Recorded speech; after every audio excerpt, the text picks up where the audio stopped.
And then we have offices in Germantown and Gaithersburg. Gotcha. All right. So I'm going to start us off. So I'm just going to briefly do a quick reminder of what we're working on.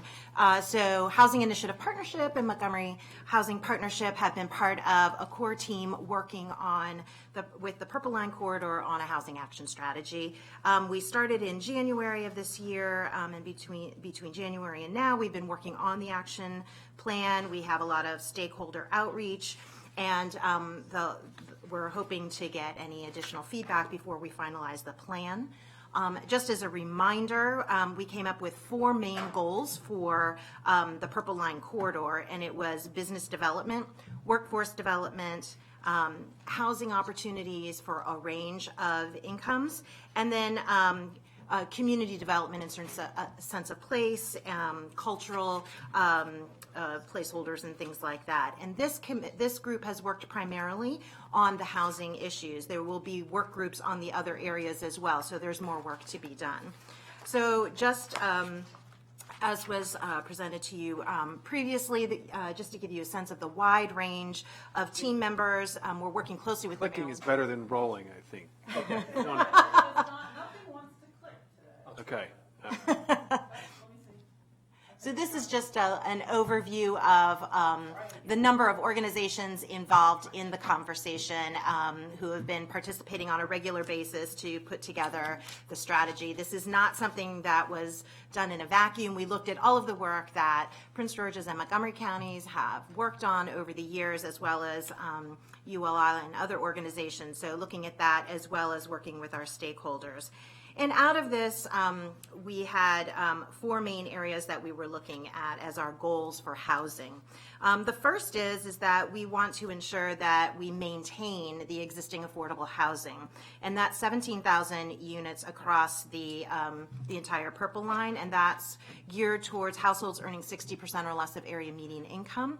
When we were before you previously, we had mentioned that number was 19,000, and what we realized is there was student housing counted in that mix. So we've delved into the numbers a little bit more. So for units that serve 60% or less of area median income that are not student housing, it's a $17,000 benchmark, a 17,000 unit benchmark that we want to maintain. We also want to focus on building and maintaining a diverse housing market. We want to mitigate market disruptions, and we also want to try to foster home ownership as well. In terms of the Purple Line as a whole, on average, the Purple Line households are more cost burdened than the region as a whole. What this chart shows you is that renters are cost burdened at about 47% of our renters, whereas for the region it's about 44%, and for homeowners it's about 25% in the Purple Line corridor, and for the region it's about 15%. So our residents along the Purple Line corridor are feeling the burden of rent and purchase. On the Montgomery County side of the line, we've delved into particularly the rental piece. Can I ask, do you have this presentation written down, copies for us? No? Would you, when you're done, would you email it to Linda, please, and Linda can send it around? Apologies on that. Okay. What this chart, which is teeny tiny for you to see on a screen, is showing you is that along the Purple Line on the Montgomery County side, there are 6,500 units that are affordable to households earning 60% or less of area median income. And Existing? This is existing. This is existing. Of that, we know right now there are existing MPD units of about 950. In the pipeline, there are about 1,700 MPDU units coming. What we have to flesh out a little bit, some of those MPD units are part of larger projects that are long-term, phased over a period of time, and so we do want to delve into that a little bit to see what's coming. Sorry, slow down a little bit. Okay, so Montgomery within 1 mile of Purple Line, we got total units 26,513. And then total units that rent below 60% AMI is 6,523. Correct. And what is that percent of units below AMI? So about 25% Oh, about of the total 25% units of the are total units. affordable to 60% or less of area median income, looking at the renters. All right, and that compares to the county, just as a point of information, the county as a whole has a little bit of a higher share Correct. of the units. It's interesting that almost 30% of the units in the county are affordable to people at or below 60%, or at 60%, Right. not below necessarily, but at. This Yeah. is my question. So this is related to the question on this combined with the previous slide. You said 17,000 are under 60% of AMI. You have a breakdown, I'm assuming, of where under 60. The vast majority are in Prince George's County. Okay, but not only where the Oh, location, but where on the AMI spectrum they are. You have that information as well, I'm assuming. They're in very complex spreadsheets right now. That's one of the things we're working on over the next couple of months, is to make it more digestible for policymakers, Right. to make it so you But you get my question, Yes. because when you say under 60% of it, that's a big difference between someone at 30 and 40 or 50, So just knowing the distribution of that population would be very helpful. And then, so I'm understanding this chart, of the 26,000 units, 513 units along the purple line, right? 6,500 or so are affordable at somewhere between 0 and 60% of AMI. Obviously not 0, but and we again would love to know that distribution. down. Yeah. Okay. Thank you. Okay. Please continue. Okay. Just another note, in terms of additional development that's happening along the Montgomery County side of the corridor using the HIF funds. In the pipeline right now, there are 1,110 units in the pipeline, and of those, 1,110? 110 units 1,100 units in the pipeline. in the pipeline, and of that, 802 are affordable to 60% or less of 80. And what counts as in the pipeline? That they have a funding commitment. Right, most of the units that are in the pipeline have been in part financed through the Housing Initiative Fund. Like preliminary plan, or like where they are in the development process? Some of these have already broken ground, but most of these have broken ground. Some are in pre-development. Okay. Lisa, maybe you can help? I'm just trying to get a sense of like projects that may be at very early stages. Are those also included in your count?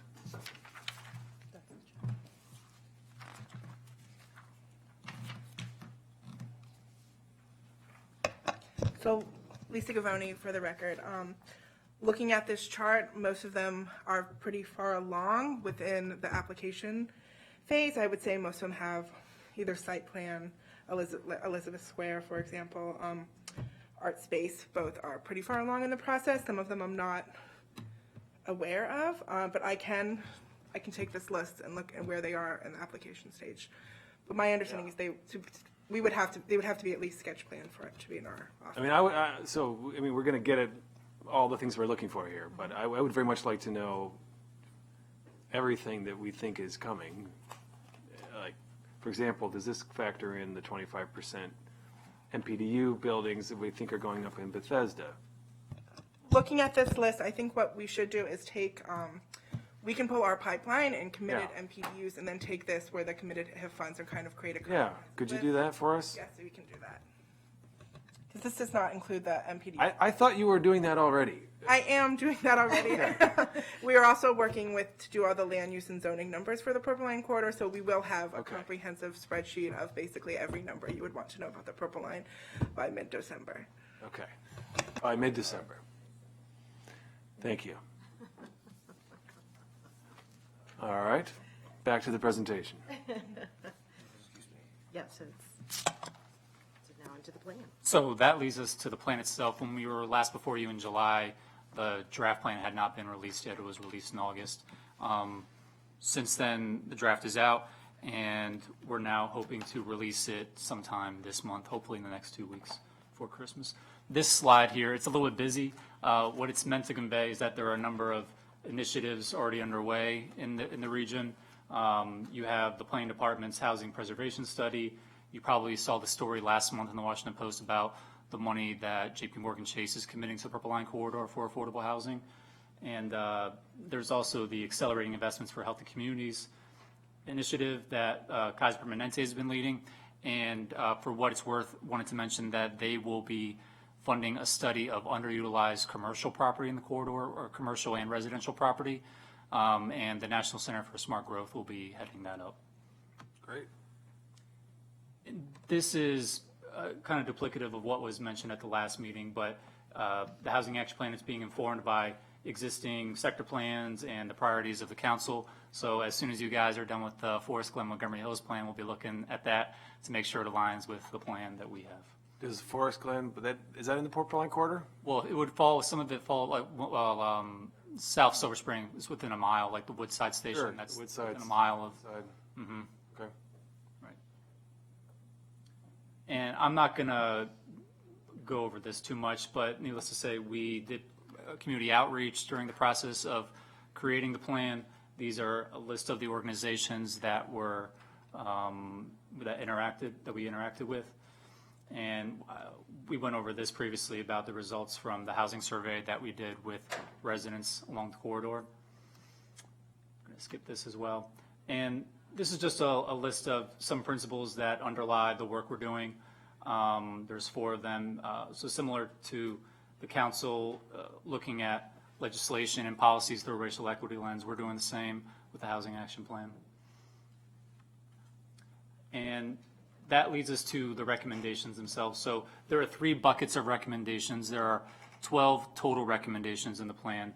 The first bucket concerns recommendations that will accelerate the preservation or production of affordable housing. The second is related to actions that will improve collaboration and communication between the jurisdictions and stakeholders. And the third bucket is meant to improve our internal capacity to carry out the plan. So that includes monitoring our progress, doing research, those sorts of things. And the majority of the recommendations fall within the first bucket, so 7 of the 12. And with all of the recommendations, they have sub-actions. So for example, with deepened commitment to tenant protections, there's 3 sub-actions, which we don't have listed here. And with all the actions, we have it categorized by where in the corridor this is most relevant, our time frame for action, and some of the stakeholders that will be leading our efforts. Those are good recommendations. I mean, that's a lot. There's a lot there right now. You know, we could spend hours talking about what all of these would mean in the context of the corridor. Right. Some pertain more to Montgomery County or Prince George's County than others. Like number 6, that pertains more to Prince George's County, reducing barriers to mixed income neighborhoods, where they're looking at possibly introducing inclusionary zoning to neighborhoods along the Purple Line. So yeah. Okay. And then the second bucket is cross-county actions again. So this includes prioritizing coordination in the Tacoma-Langley crossroads area and market and collaborate on Purple Line opportunity zones.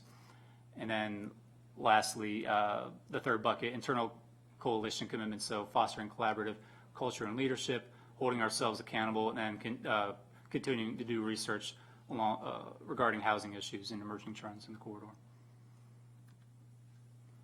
And as mentioned, so we're now at the point we have a near final draft of the plan, hoping to release it before December 20th is our expectation. And then at that point, we'll shift to implementation. So we'll prioritize some of these actions for 2020. And we've made a lot of progress already. For instance, in Prince George's County, they recently adopted source of income protections, which they didn't have. Montgomery County already had that. The coalition also began advocating for prioritizing the Purple Line corridor for state low-income housing tax credits. So that's something we're working with Prince George's County on, trying to get some sort of set-aside or priority. Right now, Montgomery and Prince George's County, they don't really get their fair share of housing tax credits. So just kind of beginning our efforts this year. It's usually a multi-year effort before you really see any changes to the state's qualified allocation plan, but What are they seeking? A state bill that would make it a priority? No, this is something that can be done administratively through the state and the Department of Housing and Community Development. Seeking the State Department of Housing and Community Development to agree that the Purple Line corridor is a priority? Right.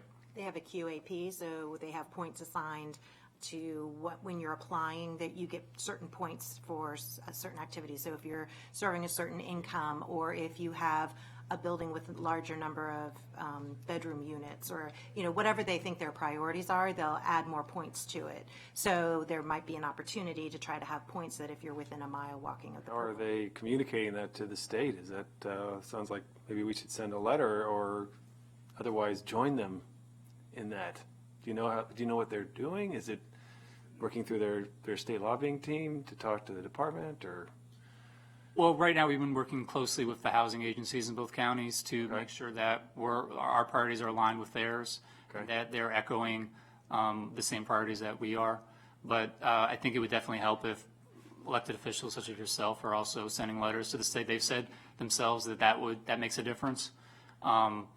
So it's kind of a fast-moving process. Once they release a draft plan, that process, it's being done right now, and they're going to finalize the qualified allocation plan sometime in the next few months. Okay, well, maybe we'll send a letter to colleagues like that idea, sending a letter of support for, I mean, we've long felt like we don't get enough of the allocation in the county, and if this is a hook to get more, that's very useful. So that really concludes the formal presentation. We're happy to open it up to any questions you may have. Okay. Thank you. Well, so Lisa, talk to me again about on December 20th, I understand the planning department is working pretty closely with the Corridor Coalition. So tell me again, what are we going to get on the 20th? And you said that this plan will be finalized, but what are we going to see on the 20th that we didn't just see? So you'll see the full set of recommendations, so the sub-actions, the timeline for implementation, provides just more background on some of the outreach that we conducted. Okay. And what's being done both regionally as well as nationally on some of these issues. Okay. And what I can do, and this won't be in the report, but I can provide it to Ms. McMillan, is I'm doing the land use and zoning numbers for all of the purple line to see where the capacity is. I only have Silver Spring left. I've done Tacoma, Langley, Long Branch, Littonsville, Chevy Chase Lake. So I only have Silver Spring left. And I can also work with the team, we kind of have a data team to kind of go how many units we have in the pipeline, how many are MPDUs, and other committed affordable units to the HIF. Fantastic. Or tax credits. And then the second study I would say Park and Planning's doing that could be relevant to this is the preservation study, because some of the properties, just like some of the properties you talked about this morning, some of these properties are quite old. yeah. And so the question that I think one of the questions that will be addressed by the consultant in the preservation study is the cost of preservation depending on the age and condition of the building, because they had commented on some other jurisdictions that they worked in.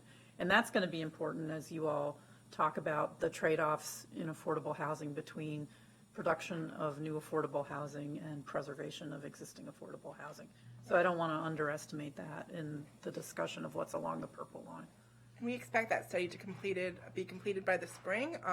Right now, we're working on an inventory of at-risk properties where we're looking at things like expiring subsidies, rents that have been naturally increasing, owners that are likely to sell, year built, to kind of better predict where we are. And when a master plan comes up and a project like the Fields of Silver Spring comes up, we can say, maybe we can be more proactive in the master planning process to really get Reach out to them and talk to them. Yes, about how to preserve those affordable units past the tax credit year. Okay, so that study will be informative, but before that study, when do you believe the the zoning, the land use analysis will be complete? I told Ms. McMillan December 19th is, I believe, when Christmas present. Christmas present. Before I go on break, I will have all the zoning capacity and a full list of the pipeline. Thank you. I mean, I'm really eager to see that. I think we really just need to get into the numbers and identify how many units do we need to acquire, what's already going to happen, and then then we can figure out how to apply all the strategies that are recommended. So I think once we get those numbers clear, then I think we can hopefully move quickly, as well as better calibrate which tools we want to focus on. Okay, I'll be looking forward to that in December. Andrew. Thank you. Looking forward to the multiple studies as well. I'm just curious. I mean, obviously, we'll see publicly the formal recommendation the 20th and then beyond. I'm sure everybody's going to be taking it over the holidays as their first choice reading. But how much of the concern, how much is the focus on specific Purple Line corridor solutions, which is a unique corridor, a multi-billion-dollar public investment, new transportation infrastructure, likely, a type of train that we're not going to see much of in the near future again, and so we don't want to miss this opportunity. That's why there's been such focus at this committee of making sure that we don't mess this opportunity up, because we're not going to get another opportunity like it anytime soon. I mean, this one took 32 years to come to fruition. But how much of it is specific to the Purple Line corridor, and how many of the Purple Line corridor issues do you foresee as broad policy initiatives that you and others might have who are in the affordable housing realm? Because I see those as two different things. Like, we have broader policy questions of how do we address affordable housing needs, and then we have this specific question of how do we seize the opportunity uniquely to the Purple Line corridor and make sure that we're taking advantage of that. So I can start us off. It's a mix of recommendations. Some are more general to policies that could benefit all of Montgomery County, like things you're looking at, like the tax abatement policy, the Housing Initiative Fund. Others are more specific to the Purple Line, like the National Center for Smart Growth. They're getting ready to publish a study that is looking at rents along the corridor from 2015 to 2018, and it's shown that rents for larger units, 2 bedrooms, 3 bedrooms, 4-bedroom units, are increasing increasing at a higher rate than elsewhere in the county, and that seems to suggest that we should really implement some sort of land value capture tool, and you really need to do that before the Purple Line opens for service, else you lose that opportunity to capture some of that value. So that's one of the recommendations that's specific to the Purple Line corridor. I don't know, Stephanie, if you want to add on anything. I would just say that many of the policies do work across all affordable housing, no matter where it's located, but there's a real focus of how to use those tools specifically in the Purple Line and really hone in. And if there are opportunities to prioritize the Purple Line, for example, in Prince George's County, they're just getting right of first refusal off the ground, but the real focus is on the Purple Line because they know that's where our properties are really starting to change hands and to take advantage of it there. So really taking maybe a broader policy and making sure that there's a carve out specifically focused, laser focused on the Purple Line, since it's moving very quickly. Great. Well, I just hope with this report, with the planning report, with the other discussions that we have here, that we really hone in and focus on the Purple Line corridor. Some of the concerns that I've had are that the conversations start with the Purple Line and then it becomes an opportunity for every stakeholder to make a broader policy goal. And while I agree with most of those policy goals, I think it's hard to actually get the ball rolling on something that seems tangible and is important and has a shot clock on it, in the sense that it's going to open and that's going to have consequences and the market is going to start moving. And if we don't jump in on that early by getting bogged down on huge policy goals that have regional and countywide ramifications, I think we miss the opportunity. So I just wanted to raise that specific point here. So the report comes out December 20th, your report does, and how are you going to be mailing that around, or what's your plan? No, there will be, we're coordinating with each other for a press strategy. I mean, there will be press releases, hoping to get some quotes in there from some of the stakeholders, and it'll be hopefully a big role. There won't be an event, but maybe in the future there might be an event on the anniversary dates when we're showing our progress towards our goals, but there will be some media coverage, we hope. Well, we'll definitely bring it back to PHED as soon as we can, and we'll have it with the benefit of the data that Lisa and team are looking at. So I guess once we get both of those, we can really give some thought to when, but ideally I think, February. All right. All right, good work. We'll keep it up. Thank you. Look forward to the next step. Thank you. Hey,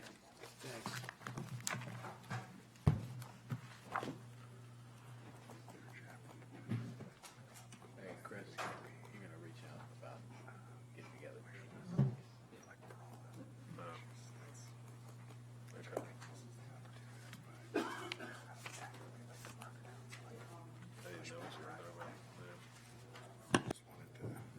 I was wondering what you were saying. All right.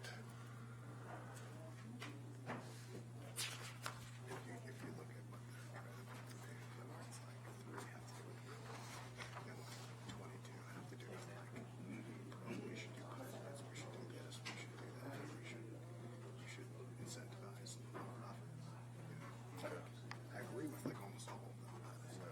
What do we actually got to do? Yeah, it's not like what this exercise was supposed to be. All right.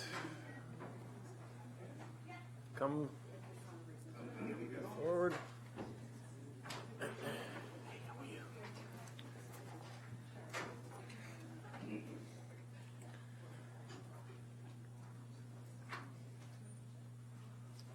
Okay, so we are circling back on a bill and a couple of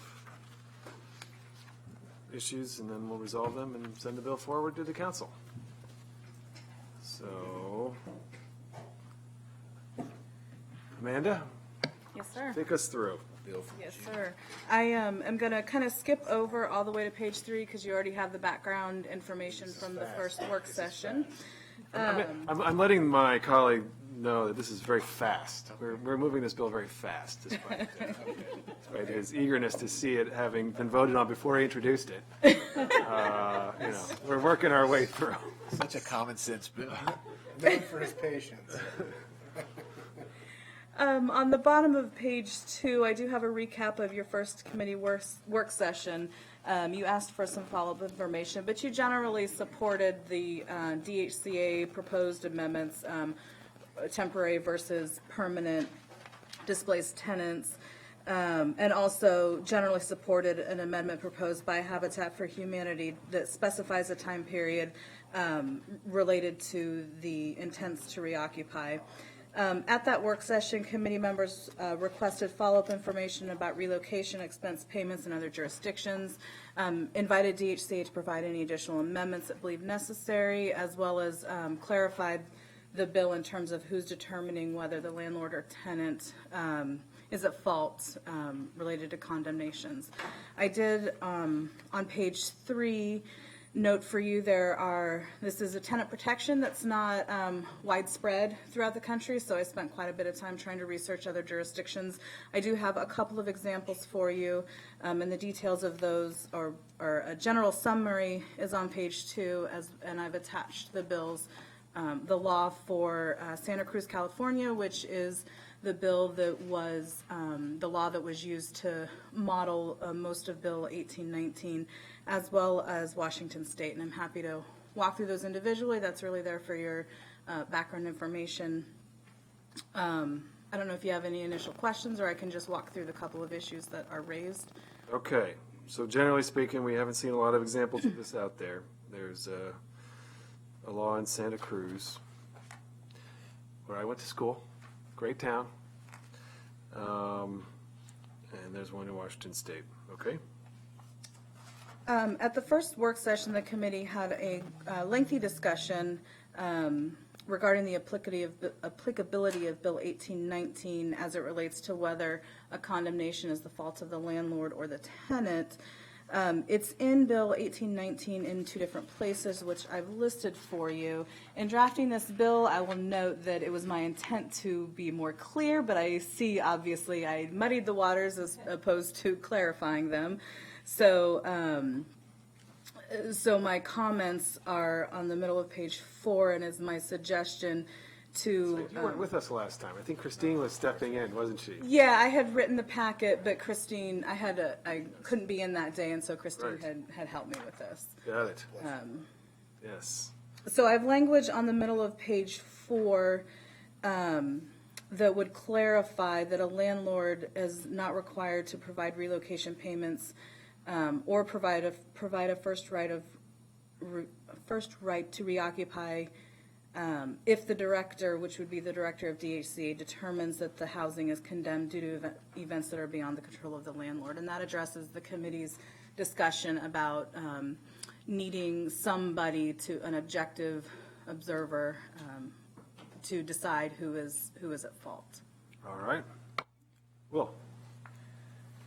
Thank you, Mr. Chairman, and I appreciate that Amanda's here and all the work from our colleagues across the street. Just wanted to bring up a couple of issues. Just a reminder, this is a protection for when a property is deemed inhabitable or condemned, that the tenant, through no fault of their own, that the tenant would be given a relocation expense and refunded their security deposit and any pro rata rent for that month, so that realizing they have to enter the market that day in some cases, depending if it's condemned.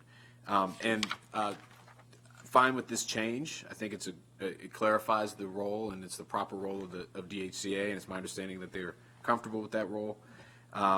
And I'll pause, I guess, because we'll go in the issues in order. I have another couple of comments, but on this issue, I think it works well. All right, so this is with the issue with the no fault.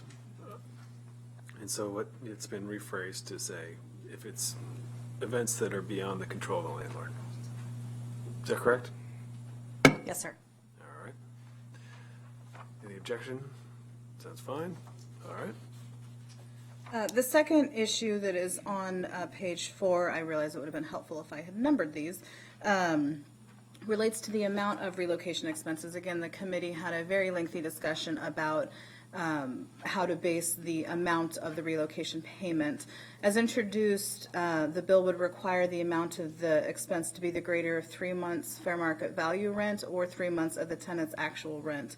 I did note that while the bill says actual rent, at the last committee work session, DHCA did request that actual rent be changed to rent under the lease. That's not a big issue. I think that that's fine. I did just want to highlight that for you. Additionally, as the bill was introduced, a landlord would pay 1 additional month of rent if the tenant is required to vacate with less than 30 days' notice. Under the DHCA amendments, which you generally supported that framework of, the relocation expenses paid to the tenant would depend on whether or not a tenant is permanently or temporarily displaced. A temporarily displaced tenant, in that situation, the landlord would be required to provide comparable housing and pay for moving expenses. A permanently displaced tenant, the landlord would pay to the tenant, return security deposit, pro rata rent for the remainder of the month, and 3 months of either fair market rent or actual rent. As I mentioned, you had a very lengthy discussion about this and wanted to know what other jurisdictions had done. The payment required in Santa Cruz, as I mentioned earlier, is the greater of actual rent or market rent. The payment required in Washington State is what they're terming monthly rent. My comment that I provided to you is that the tenant, a tenant that's required to immediately relocate may very well need to rent a more expensive unit than they currently rent, and my recommendation is to base the payment on market rent. However, under the DHCA amendments, in addition to the 3 months rent called for in the introduced bill, a landlord would also be required to pay the return security deposit and pro rata rent for the remainder of the month. So if you support that approach, I think you could lower the required rent from 3 months to 2 months. That's an option for your consideration. Okay, so the pro rata rent would be how many days are left that month. So it could be 29 days or it could be 1 day, it just, who knows. But the tenant would have that. And then what do you call it, the security deposit. That's what you already They're not charged, they're not getting charged for that because this unit is uninhabitable at no fault of the tenant. So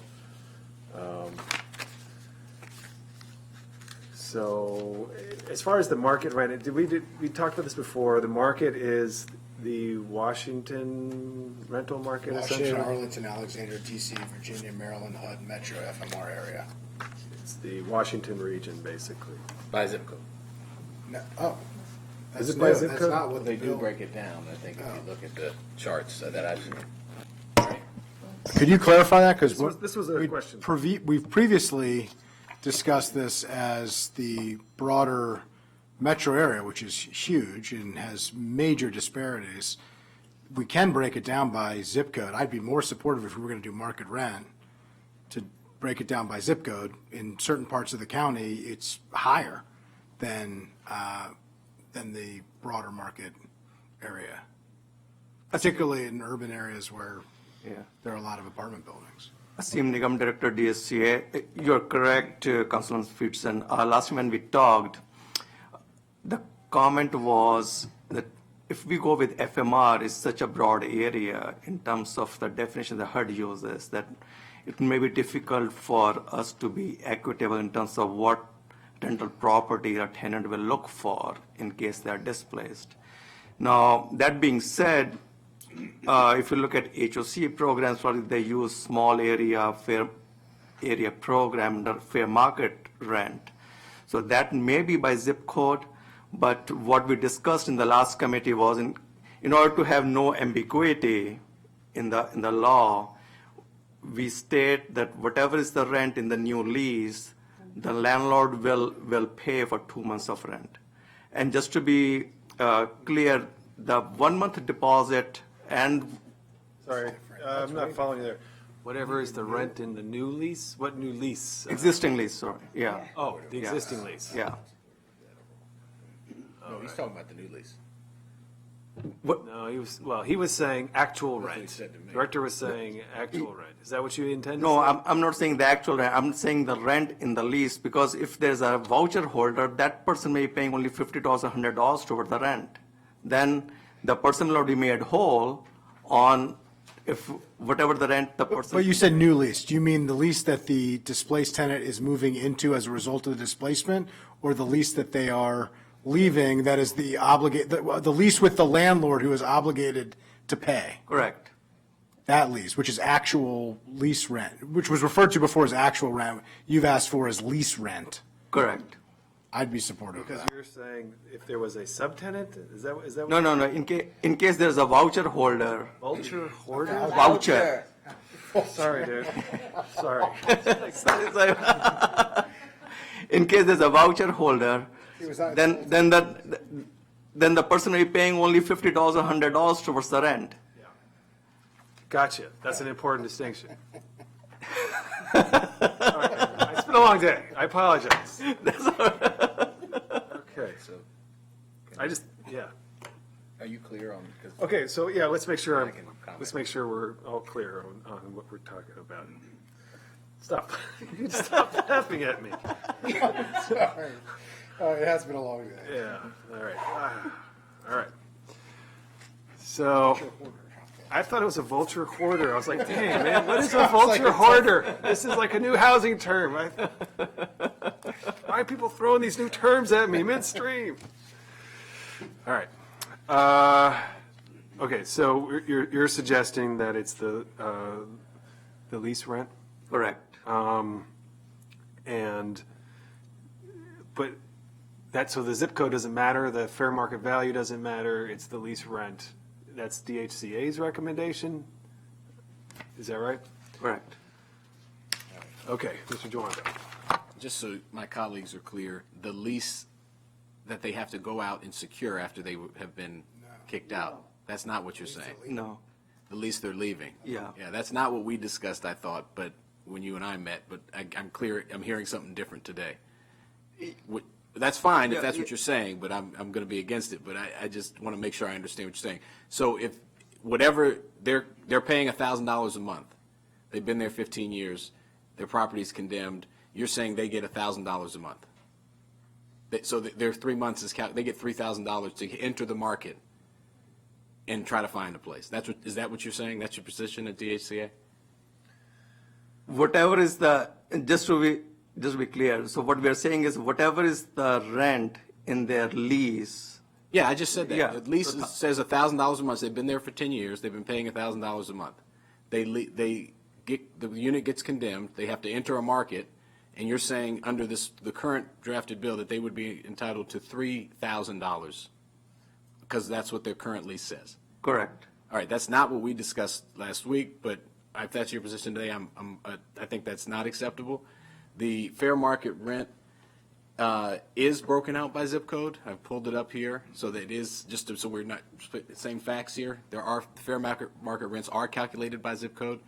And again, you are entering a market that is different from the one when you signed your lease in a lot of cases. And I think the goal here is, in addition to moving expenses, just the hassle of having to leave, the ability, how hard it can be to put down a security deposit, which might be higher, or you might not have had one, depending on where you were. I think we want to take the market as it is and help people get into new housing right away. And basing that off their current lease, I don't think is going to do that. So I would not be in favor of that change. Oh, Rosie Gray Moody. One question.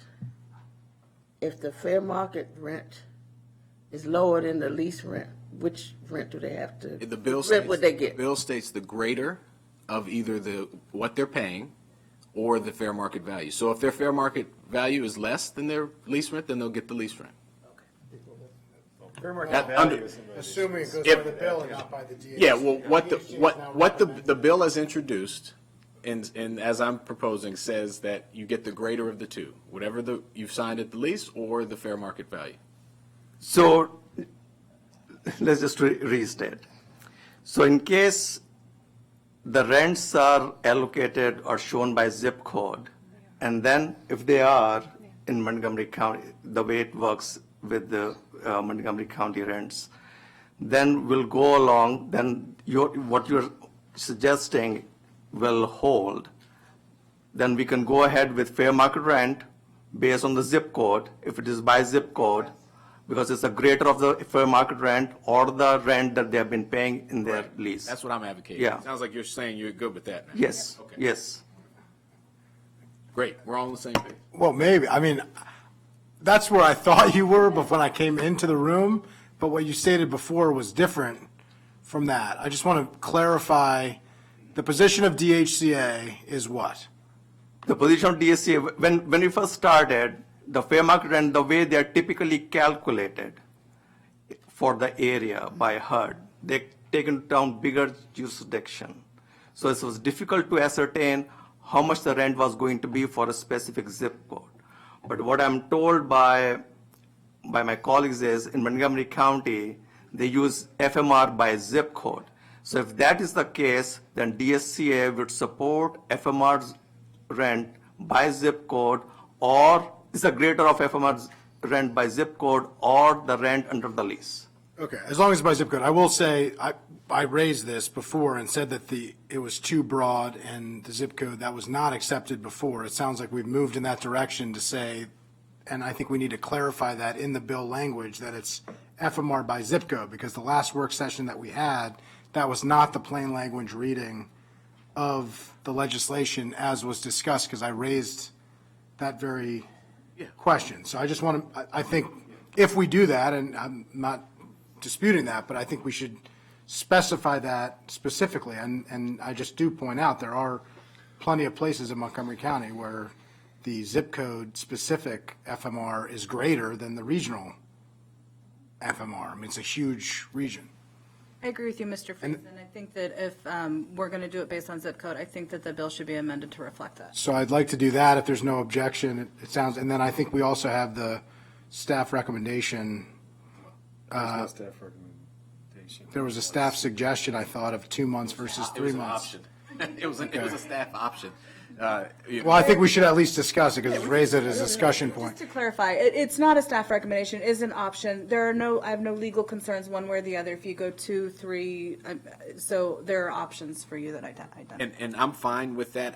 Again, as I read it, as it was drafted before, when it says the FMR, when it says the fair market value, I assumed that you would have used the fair market value of the unit where it was located, the zip code, since they are broken down by zip code. I'm fine to explicitly say that. That's fine. And That's again, not what was discussed in the last. no, work I get it. And as long as it's the greater of the two, that's fine. And we can move to the 2-3 month issue if we're Okay, good on that. that's fine. And then staff has given us an option to consider of, if we go on fair market rent, making it 2 months, since they'll also have their security deposit and any prorated rent. So that seems like a reasonable option. Any objection to that? Well, I'd like to keep it at 3. So I mean, you can overrule me and go 2-1, but I think 3 is where it should be. I thought you had said you supported 2. I'm going to still vote for the bill, but if you go the other way, but I think 3 is better. Didn't you just tell me a few minutes ago you supported 2, or am I missing that? No, I said that there was an option for 2 that was going to be floated. A lot of confusion of where people are. I support. You've been spending too much time with DHCA. No. I support what I drafted in the bill, and if you want to take a month away, it's up to you. We can go back to the full council and see what happens. If the chair is moving for 2 months as suggested to be considered, I don't want Right. to get caught up in a. It's a whole. So I would support that. I do think that the zip code specific and the greater of the 2 is important to have along with that. Well, and my point is, I just think this is a tough situation. If you've been in this, have to move, drop of a dime, and I don't think this is going to be, hopefully it won't. The goal here is that it doesn't happen. I don't want this to happen. We don't want people to have to relocate like this. This is supposed to incentivize that. So, but we can, it's been moved, so.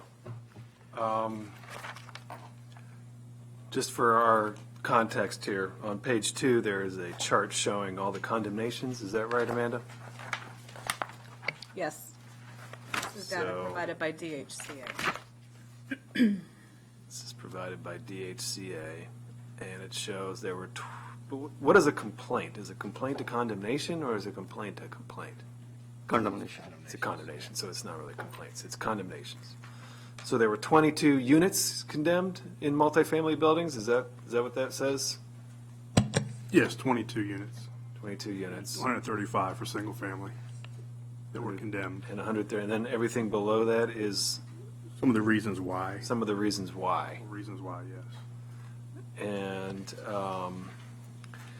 the bill applies to licensed housing, right? And we may adopt a license requirement for single family, that's something we're going to be, well, for the whole house, but not for Not for room rentals. room rentals. But if we were to create a license for room rentals, presumably it would apply to this as well. But 64 units by my count would have been. So by my count, looking at the chart, 64 of the units could possibly be determined as the fault of the landlord. Based on the other. Well, overcrowding, vacant, or not necessarily, but lack of utilities, mold, needs repair, solid waste, an illegal accessory apartment would all, at least presumably, have the opportunity to be the fault of the landlord. So I just wanted to. see the line for the vulture hoarding. Yeah, exactly. By the way, that's sticking for a while. So I want the record to reflect that I am bringing up vulture hoarding on a regular basis. I was not totally off base here. I had something there. Well, I don't want to say, is it? Never mind. All right, so I just was giving context to the yeah. numbers that we're talking about. Okay, and then of the multifamily, so there were 22 units, and Dan, can you talk to us about the condition of these 22 units, generally speaking? What's going on with these? What are the 2 or 3 factors that are most likely causing condemnation in a multifamily? Councilmember Reamer, I just wanted to flag for you, and then I'll let Mr. McHugh answer your question. I just wanted to note for you that starting on Circle 14 is the breakdown of the data that you see summarized on page 2. What happened? Yeah, that's all the data there. Basically, the 22 units, it could have been, some of the units could have been a result of a fire. Some of them could have been, some hoarding conditions. We get into some that are, pretty bad. Some of them could have been overcrowded that were just, beyond the any scope of occupancy. Now, we did talk about the fire issue last time. That's a really tricky one, right? How does this affect that? Because the cause of a fire the fire department determines the cause of a fire, right? Based on the recommendation that, the amendment that you already supported on page 4, unless the director determines that the landlord is at fault, like that's what will trigger the payment of the expenses. Say that again? Based on the recommended amendment from page 4, the director of the department will be determining if the landlord is at fault. And if the landlord is determined to be at fault, then they would have to pay the expenses. But the DHCA will determine if the landlord is at fault, and if fire is the cause, and if fire and rescue doesn't immediately say this was the landlord, landlord should have replaced the boiler, years ago, then what happens? Well, we would work closely with the fire department to get a cause, and then depending upon the cause, it would be then determine, whether, fault is the landlord and or the tenant. So that'd be part The of reason why I'm asking is because the point of this is for the tenant to be able to get support. We had- But often they would have to be housed long before a cause is determined of a fire. Well, we had discussed last time, and I think it's still my understanding that DHCA has a emergency fund that they would use in these rare cases to give to the tenant, and then they would have to bill back the landlord if fault is found later. And also too, on a fire, if the tenant has renter's insurance, their renter's insurance would put them up for a period of time, based on the conditions. All right. That's fine. All right, well, I think we have a 2-to-1 on 2 months and fair market value. So I understood fair market value was 3-0. Correct. We'll amend the language to make it clear it's broken down by zip code of the vacated unit. And then it was 2-to-1 on 2 months. Right. The next issue that was raised that's identified in the packet that was raised at the last work session was whether or not there should be an alternative to the relocation payment. That was an issue that Councilmember Friedson indicated he might be interested in pursuing an amendment to the bill that would allow the landlord and the tenant to agree to an alternative arrangement as opposed to a payment. I noted that the Santa Cruz law does provide that a landlord and tenant can agree to other arrangements of equal benefit to the relocation expenses law. To invoke those provisions of the law, a landlord and tenant must have a written agreement that includes many provisions, including a statement of the relocation payment to which the tenant is entitled, as well as a statement that the tenant has waived the right to the relocation payment and a description of whatever the alternative arrangements are. If the committee wants to amend the Bill 1819 to incorporate some sort of alternative, I do strongly recommend that you also require a written agreement that at the very least details this. Is everybody good with that? Yeah, good. You want to say something? Yeah, I just raised this. I mean, I just wanted to give flexibility to the department to be able to work with both parties to come up with an alternative arrangement. That was the goal here. I think making sure that flexibility exists. I think it can be handled through the regulatory process and just the executive function of this process, and I'm happy to include the specific language of the written piece. But I just, similar as we looked at the other jurisdictions, there is equal benefit and other aspects of that. I think this satisfies the discretion of the department. Rosie, do you have? Yeah. Just a quick question. So if the landlord has another property and he can just put the person here as opposed to paying that 2 to 3 months, is that what you're talking about? If the tenant and the landlord Agree. We have to agree. Yeah, I think the purpose would be agreeing, but if, comparable unit over here, I can put you in. yeah, I mean, if there's particularly like if there's a garden apartment even in the same complex and there's an opportunity, and there's some challenges with the 30 days, it could be a longer than 30-day repair. It could be one building versus another building on the same site. I mean, I think there's lots of examples that could allow this, and as long as the tenant agrees and the department verifies and there's adequate flexibility for the department to make that determination, then I want to make sure that we're giving that flexibility to all parties, including the department and the two stakeholders in this arrangement. Yeah, and I would just say I'm fine with that as long as to council staff's point, that it's equal benefit like Santa Cruz law says, and that it's a written agreement and they have to agree. But assume, you don't want to, that's, flexibility is good, but as long as it's not a worse off situation. And I just wanted to make a clarifying point that you mentioned putting some of it in regulations, and I'm fine with adding specific language that says, other written, requirements under regulation, but I would recommend that these three, especially that I've mentioned up front, be required in the law, not deferred to regulation. I would agree. That's fine. I just want to give as much flexibility to, that we don't have to come back and clean it up. But I think including those is appropriate.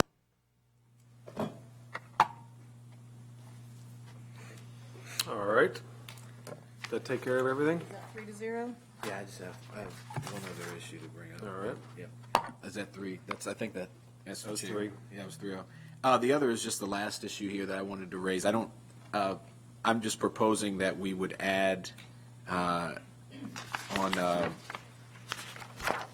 where we talk about the right of first refusal related to that it would also say that displaced tenant can, the landlord must ensure that the lease that was in effect when they were displaced, they can return to under substantially similar lease terms.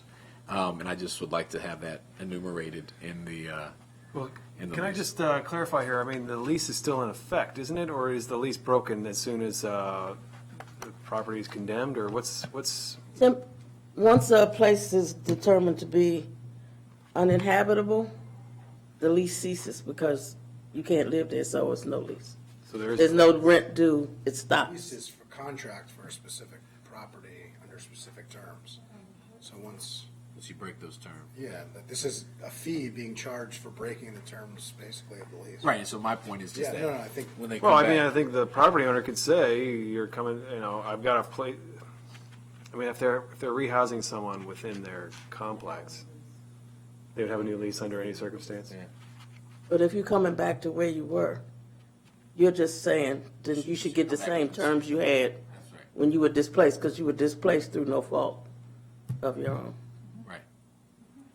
So I shouldn't get it fixed up, which you should have done anyway, and then come back and have you charge me an extra $100 a month. I agree with that in principle. I just want to, where would that be? Like, where in the bill would that be? I mean, I agree with what you're saying. It makes total sense that you should be able to return substantially similar terms, but I'm trying to understand, like, where we would fit I was that. suggesting in the right of first refusal in that Page 3. section E, page 3, circle 3, that you could slide it in after, like, to be a new 2, and basically just say that language that's in the memo. Displaced tenant, the landlord must ensure that the lease in effect at the time of the tenant's return contains substantially similar terms, including the amount of rent due. So that would just be another description under the right of first refusal. That's where I thought it made sense, but I could defer to, she's typing, so maybe that does make sense to council staff, but. You sure we have the authority to do that? I agree. I would put it in section E. Because what you're talking about is returning the displaced tenant. A tenant who's permanently, unless they have some alternate arrangement, a tenant that's permanently displaced likely is going to be at a different, like not in the same complex. So I would put it under E. Okay, and then just the language again is substantially similar lease terms, including amount of rent due. Basically, the last sentence. We say including term and amount of rent due? Yes. Sure, yeah. So, because I think those are the two most substantial parts of a lease, the term and the monthly payment. Could I just raise one other issue, the permanent 30-day question? I lost my place because I went to check that, but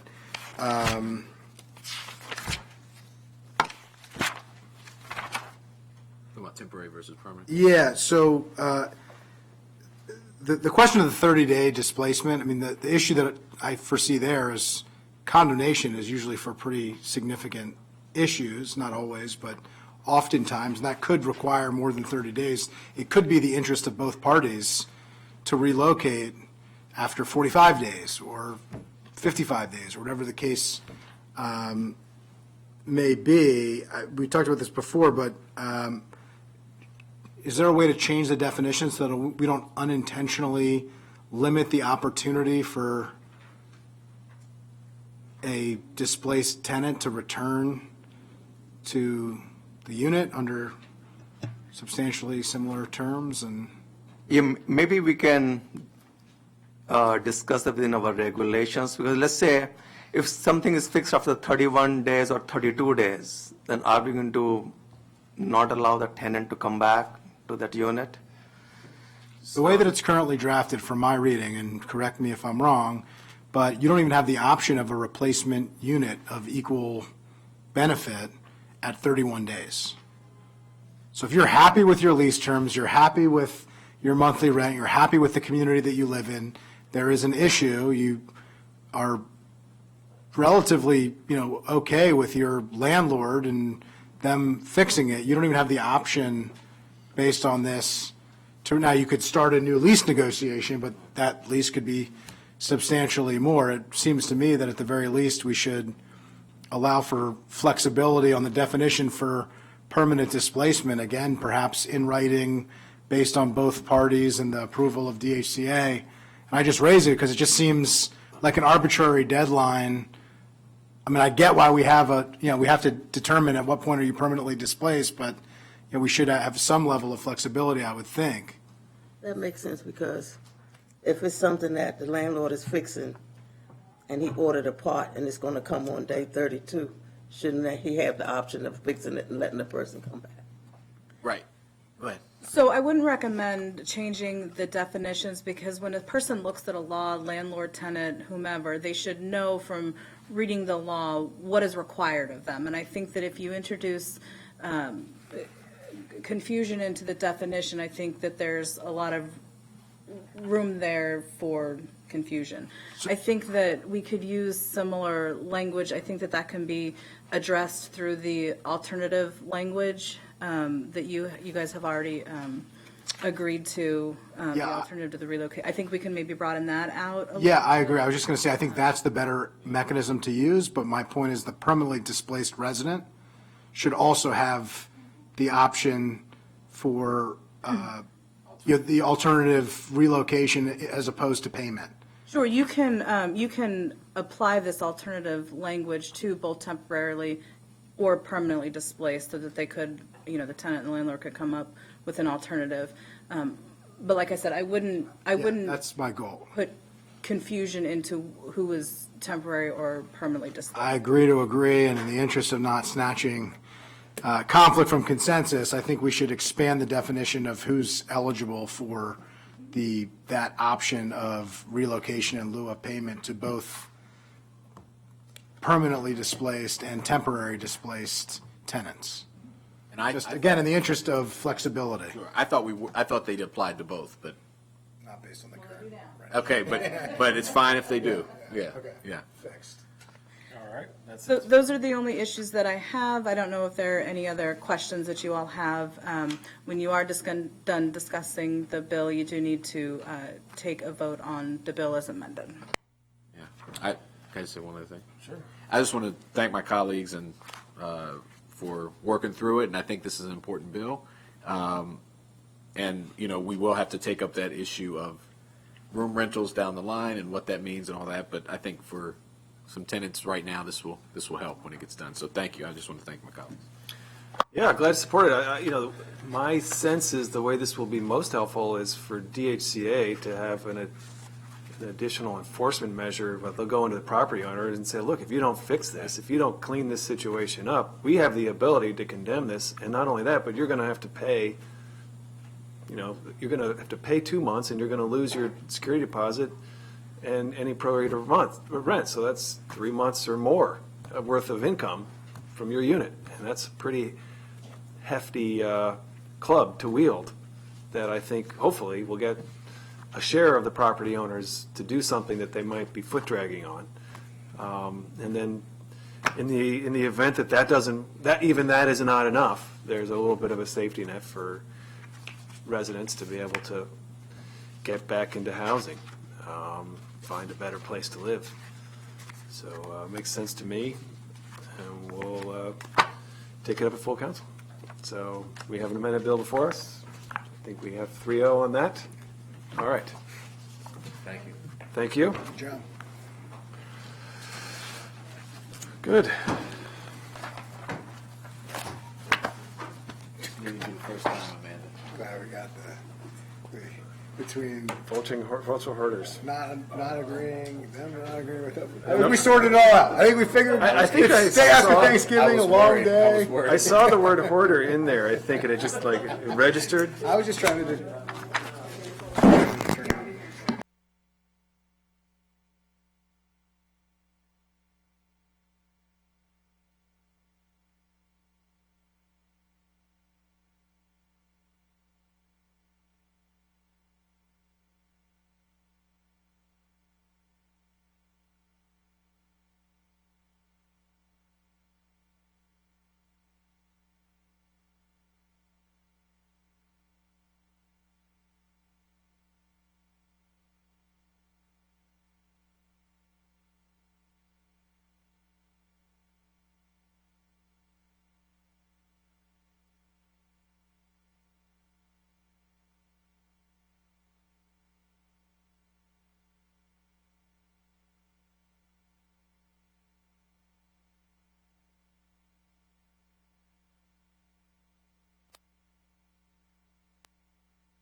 Right.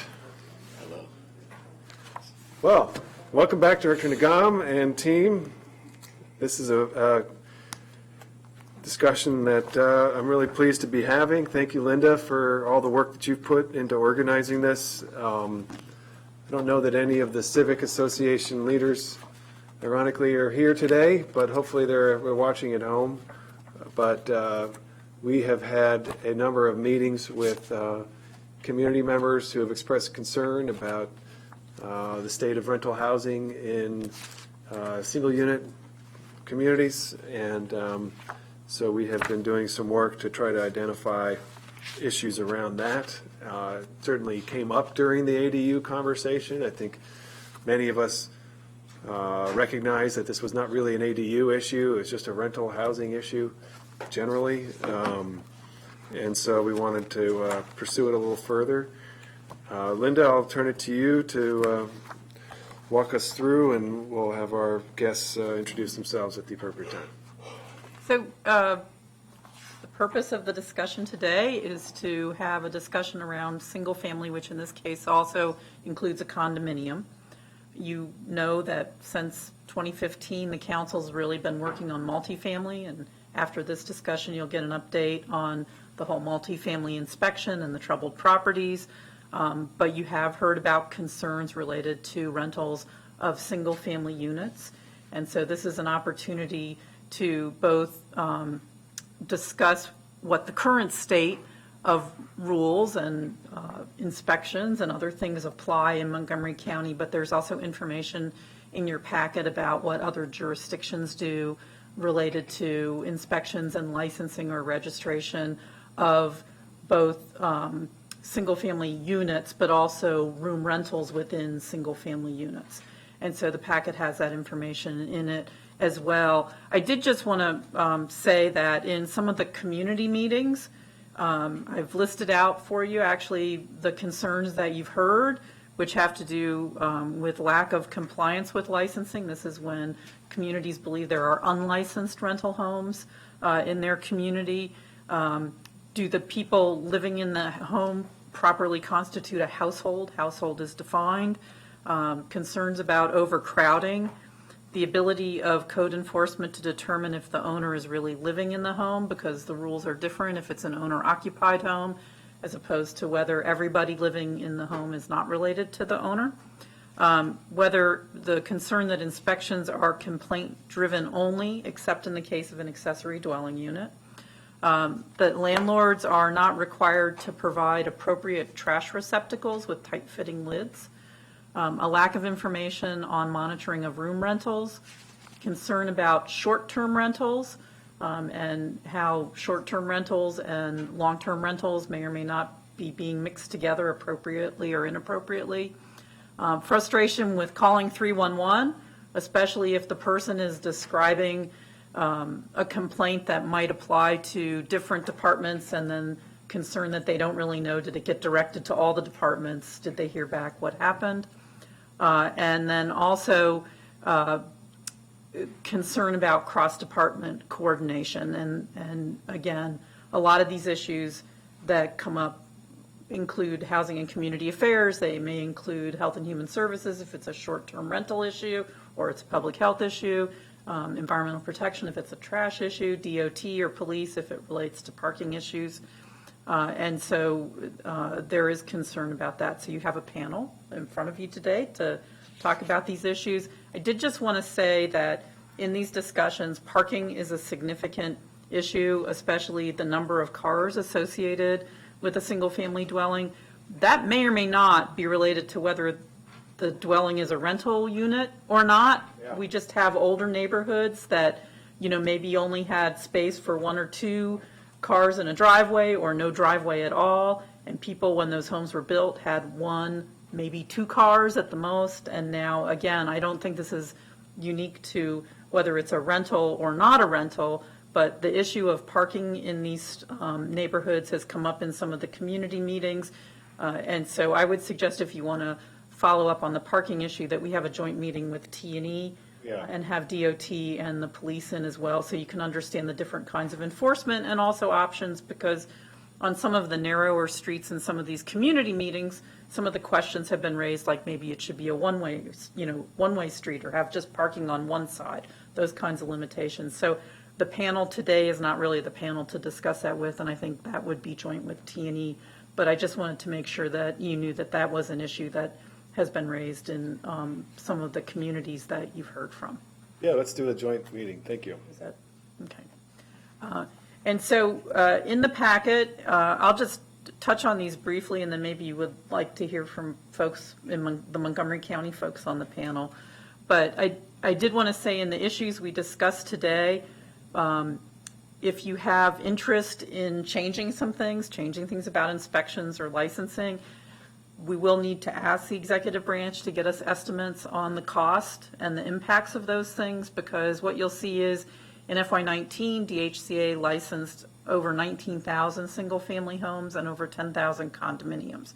So when you make changes, they're significant.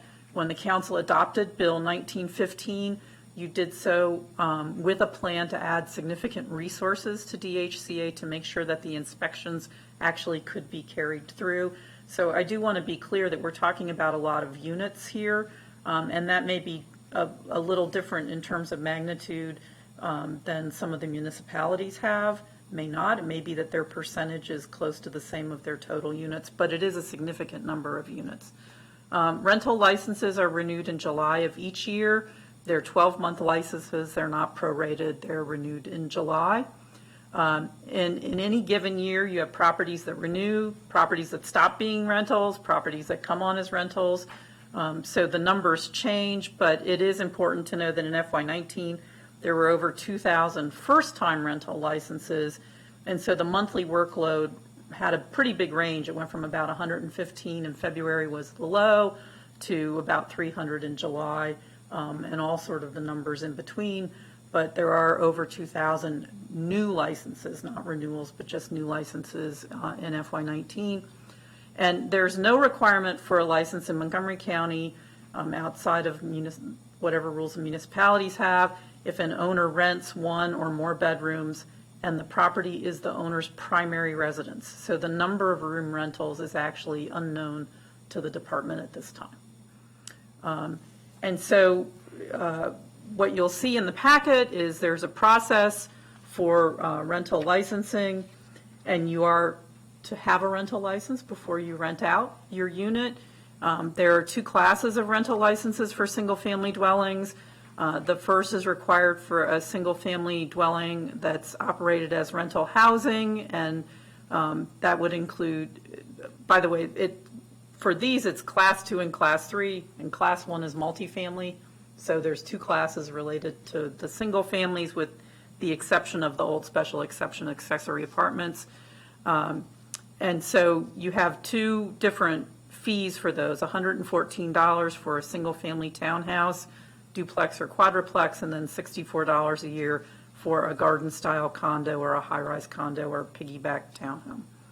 And you see rules around here. One of the rules that's in place for actually all the jurisdictions is that all properties have to show that they're in compliance with the Maryland Department of Environment and Lead Protection requirements, and that they have a certificate for that. That generally applies to housing before 1978, but there are a set of rules around that. And there are citations associated with failure to license, although I would say often the goal is to get somebody into licensing compliance. So it is not immediate that somebody who has been unlicensed is given a citation if they are willing to come into compliance. And then the next couple pages give you a definition of the household, which I think you're mostly familiar with. That is actually in the zoning ordinance. And so I wanted to say that when DHCA, and they can speak to this, when they respond to a complaint about a number of people living in a home, it's a combination of two things. It's a combination of what definition of household is living in the home, and then how much habitable space is in the home, and within that, where are people sleeping, and are they sleeping in appropriate spaces? So you could have a really large home, you can't have more than 5 unrelated people. You could have a smaller home and have many related people, as long as there's the total square footage of habitable space and everybody is sleeping in appropriate sleeping quarters, which has to do both with space and then safety around egress. So it's a combination of things. It's not just as simple as, there's 8 people living in this house, I think it's overcrowded. Right. DHCA actually has to go ahead and they have to do a variety of things when they look at it. Let me pause you on that one. Right. One of the things we learned during the ADU discussion was that it's a lot easier to enforce the square footage per person rule than the relation rule. You noted that in your packet, that there's really no way, we don't require genealogical records, to document a family's relationships. But that is the way that the public often hears about the limit. And so I think the average person thinks that is really how we do our enforcement. And then it's just a very weird area of the rules.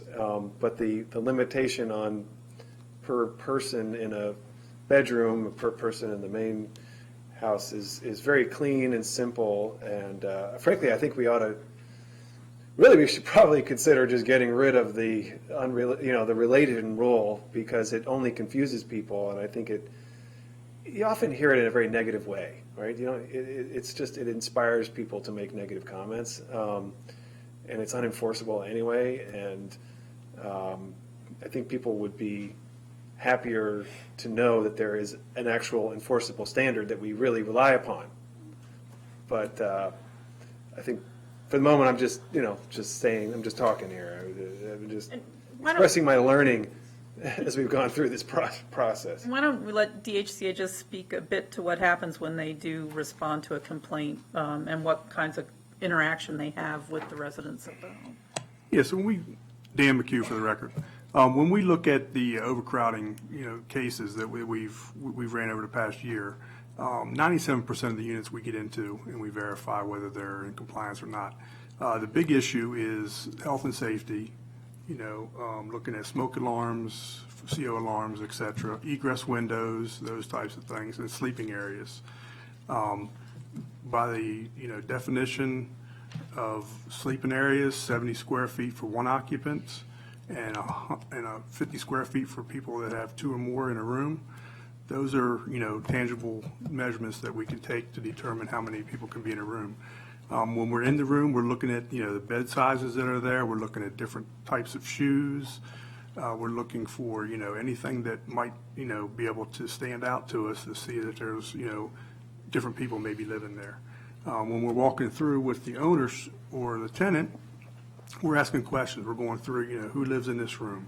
How do they relate to you, or whatever the case may be. But the main issue, like you said earlier, is the square footage. That's the big thing. A lot of the, people may tell you that they're my cousins, they're my brothers.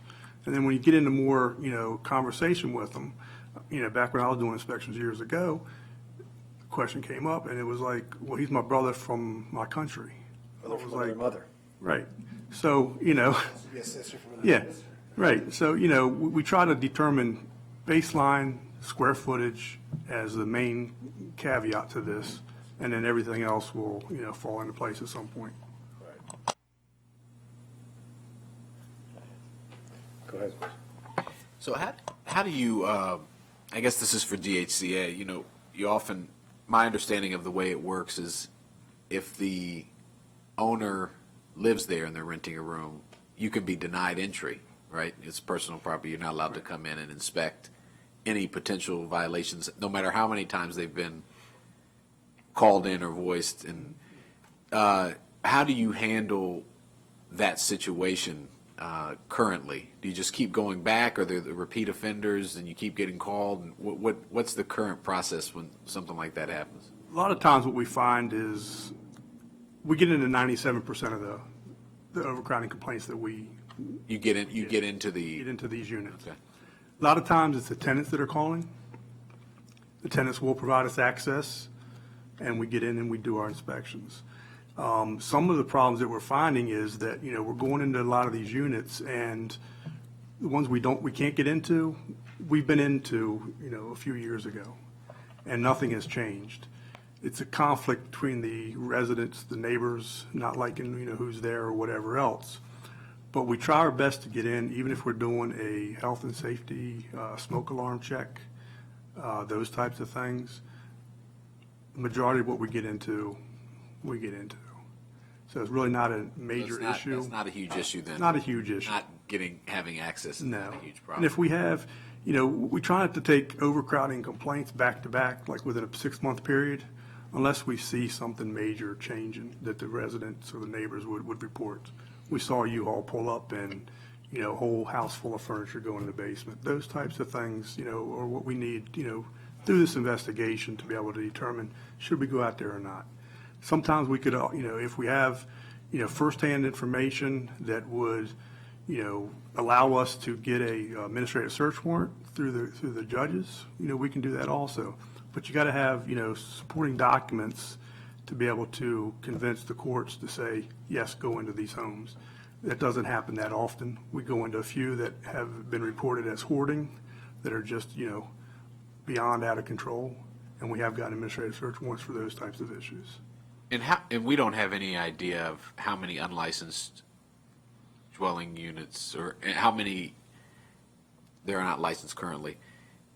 Do you have any sense of the scale of the room rentals? No, right? We have no way. Is there any estimate based on, okay, so how about complaints? How many, do you kind of pull something together based on how many complaints you've received, or just, we don't really that would track dramatically room rentals. undercount? But, We don't really track room rental complaints. Okay. On the previous slide. so if someone says, I rent a room and I'm complaining for X, you don't note anywhere that that's a room rental, right? That doesn't go into a Currently, system. no. Okay, so that might be something, while not representative of the whole, but, it might be good to know that number. Yeah, that could be something to look at. Okay. All right. The next the next page really just gives you some of the definitions about the amount of space that's required, and I just thought that you all would have that for your reference in the packet. I did want to note, though, Sorry, that, just one more quick question. Yep. So the household, the 100 square feet and the 50 square feet, is that in the regulations, not in the law? Is that, That's in chapter 26, it is in the the law? law, yes. Okay. So it's not the definition of a household, it's just related to the, The definition of a household is in the zoning ordinance. it's in the zoning ordinance. So that sets the definition of a household, so that's in the zoning ordinance part of the code. And then in chapter 26, which is your building and maintenance standards, is the requirements in terms of space, and in terms of what a sleeping area is, and habitable space, what counts as habitable space. That's in chapter 26, it's in a different part of the code. I see. So is there value in the definition of a household in the zoning code? Is it just not something you really focus on, or does it come into play in a useful way sometimes? We mainly focus on the square footage, and then if the square footage matches, then we would look to see as far as the household, based on the definition, if it matches, or if there's any conflict in there. All right, sorry.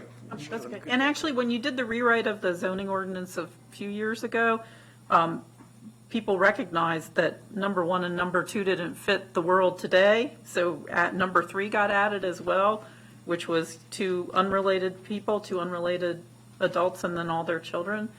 Because previously, a family all had to be related by blood. So I just do want to say, the last time that you looked at the zoning ordinance, you actually did amend the definition of household, reflecting on how households have changed.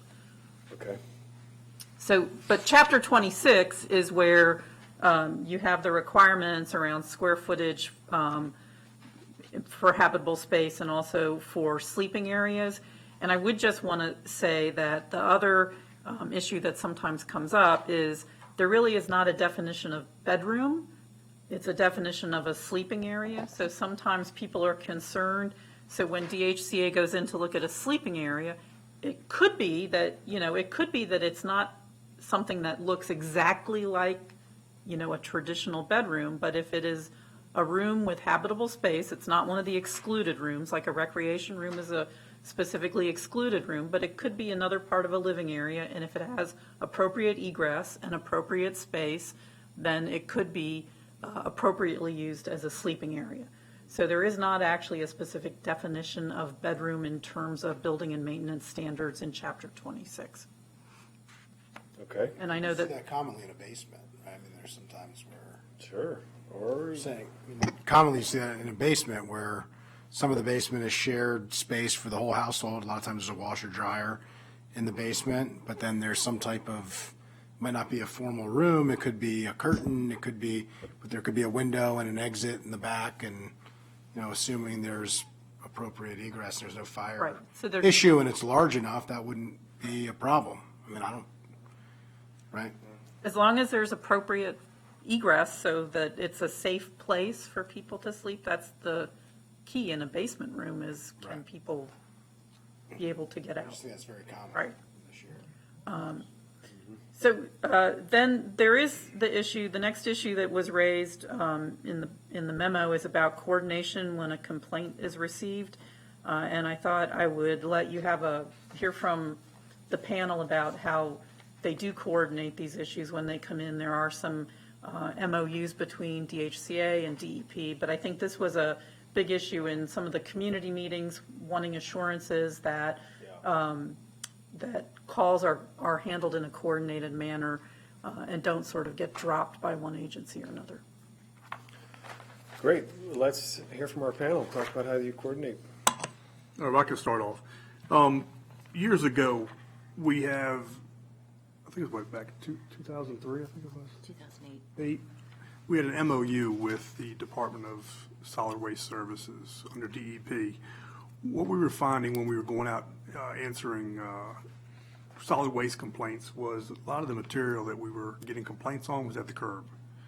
And typically, when they put it out at the curb, it's handled and picked up by the contracts, enforced by the folks at Solid Waste Services. I mean, someone just put a whole bunch of stuff there 5 days before the garbage 5 collection. days before. And it's just sitting there and it's getting rained on and it's just horrible. Under the county contract, it was unacceptable, so they would tag it as unacceptable, their contractors.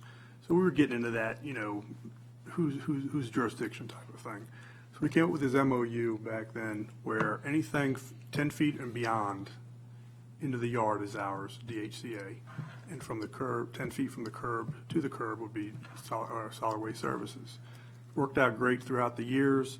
Any complaints through the Siebel system that come in and they say trash set out or trash at the curb, it goes to those folks. Anything in the yard, at the house, it's us. So DEP has a truck that will go out and They have their contractors. that They would violation, enforce. or? Go ahead. It does vary. In terms of recycling collection, we collect the recyclables from 220,000 single-family homes throughout the non-municipal portions of the county. On the refuse side, we collect from about 98,000 single-family homes in the non-municipal portions. So depending on the circumstances, what happens is we do coordinate when, with this MOU, we kind of distinguish what is set out for collection versus what might be kind of left on a person's property. We actually, with the complaints or with coordination, Dan and I are probably on the phone between his office and our division weekly. Yeah, at least weekly, sometimes several times weekly. But we have inspectors in our collections section that will go out to a single-family household or a townhouse if there are complaints or issues that are reported to us. The inspectors will go out from DEP, and then what do you do if you find something that, if you encounter a problem? So depending on the type of problem, with the single-family residents, we take a gentler tactic to enforcement.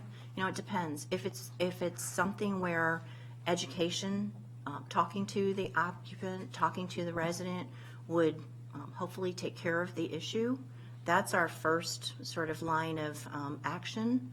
And then depending on the circumstances and how serious the offense or situation is, we can take stronger tactics, including issuance of notices of violations.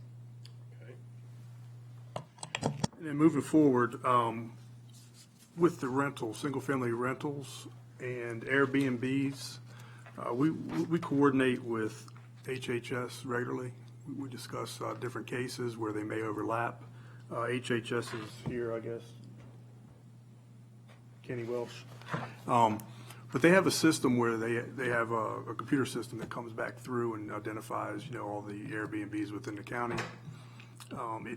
It can be ran off of our licensing of single-family homes. If there's any consistencies there where they have both licenses, I'll be notified and we'll do a joint inspection to find out what's going on there. Over the past, we've knocked down probably 3, 4, 5 or so where they've had both licenses, and we've converted them back into one or the other.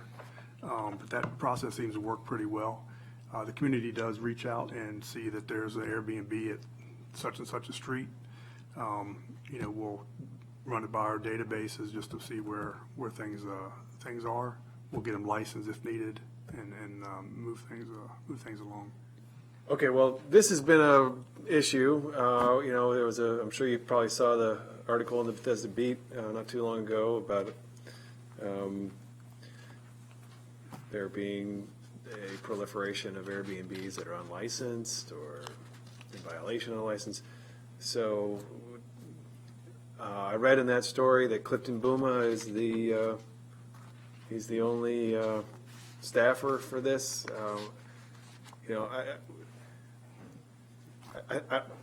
We need to get clear, I think, in this upcoming budget, whether we have the resources to enforce. I mean,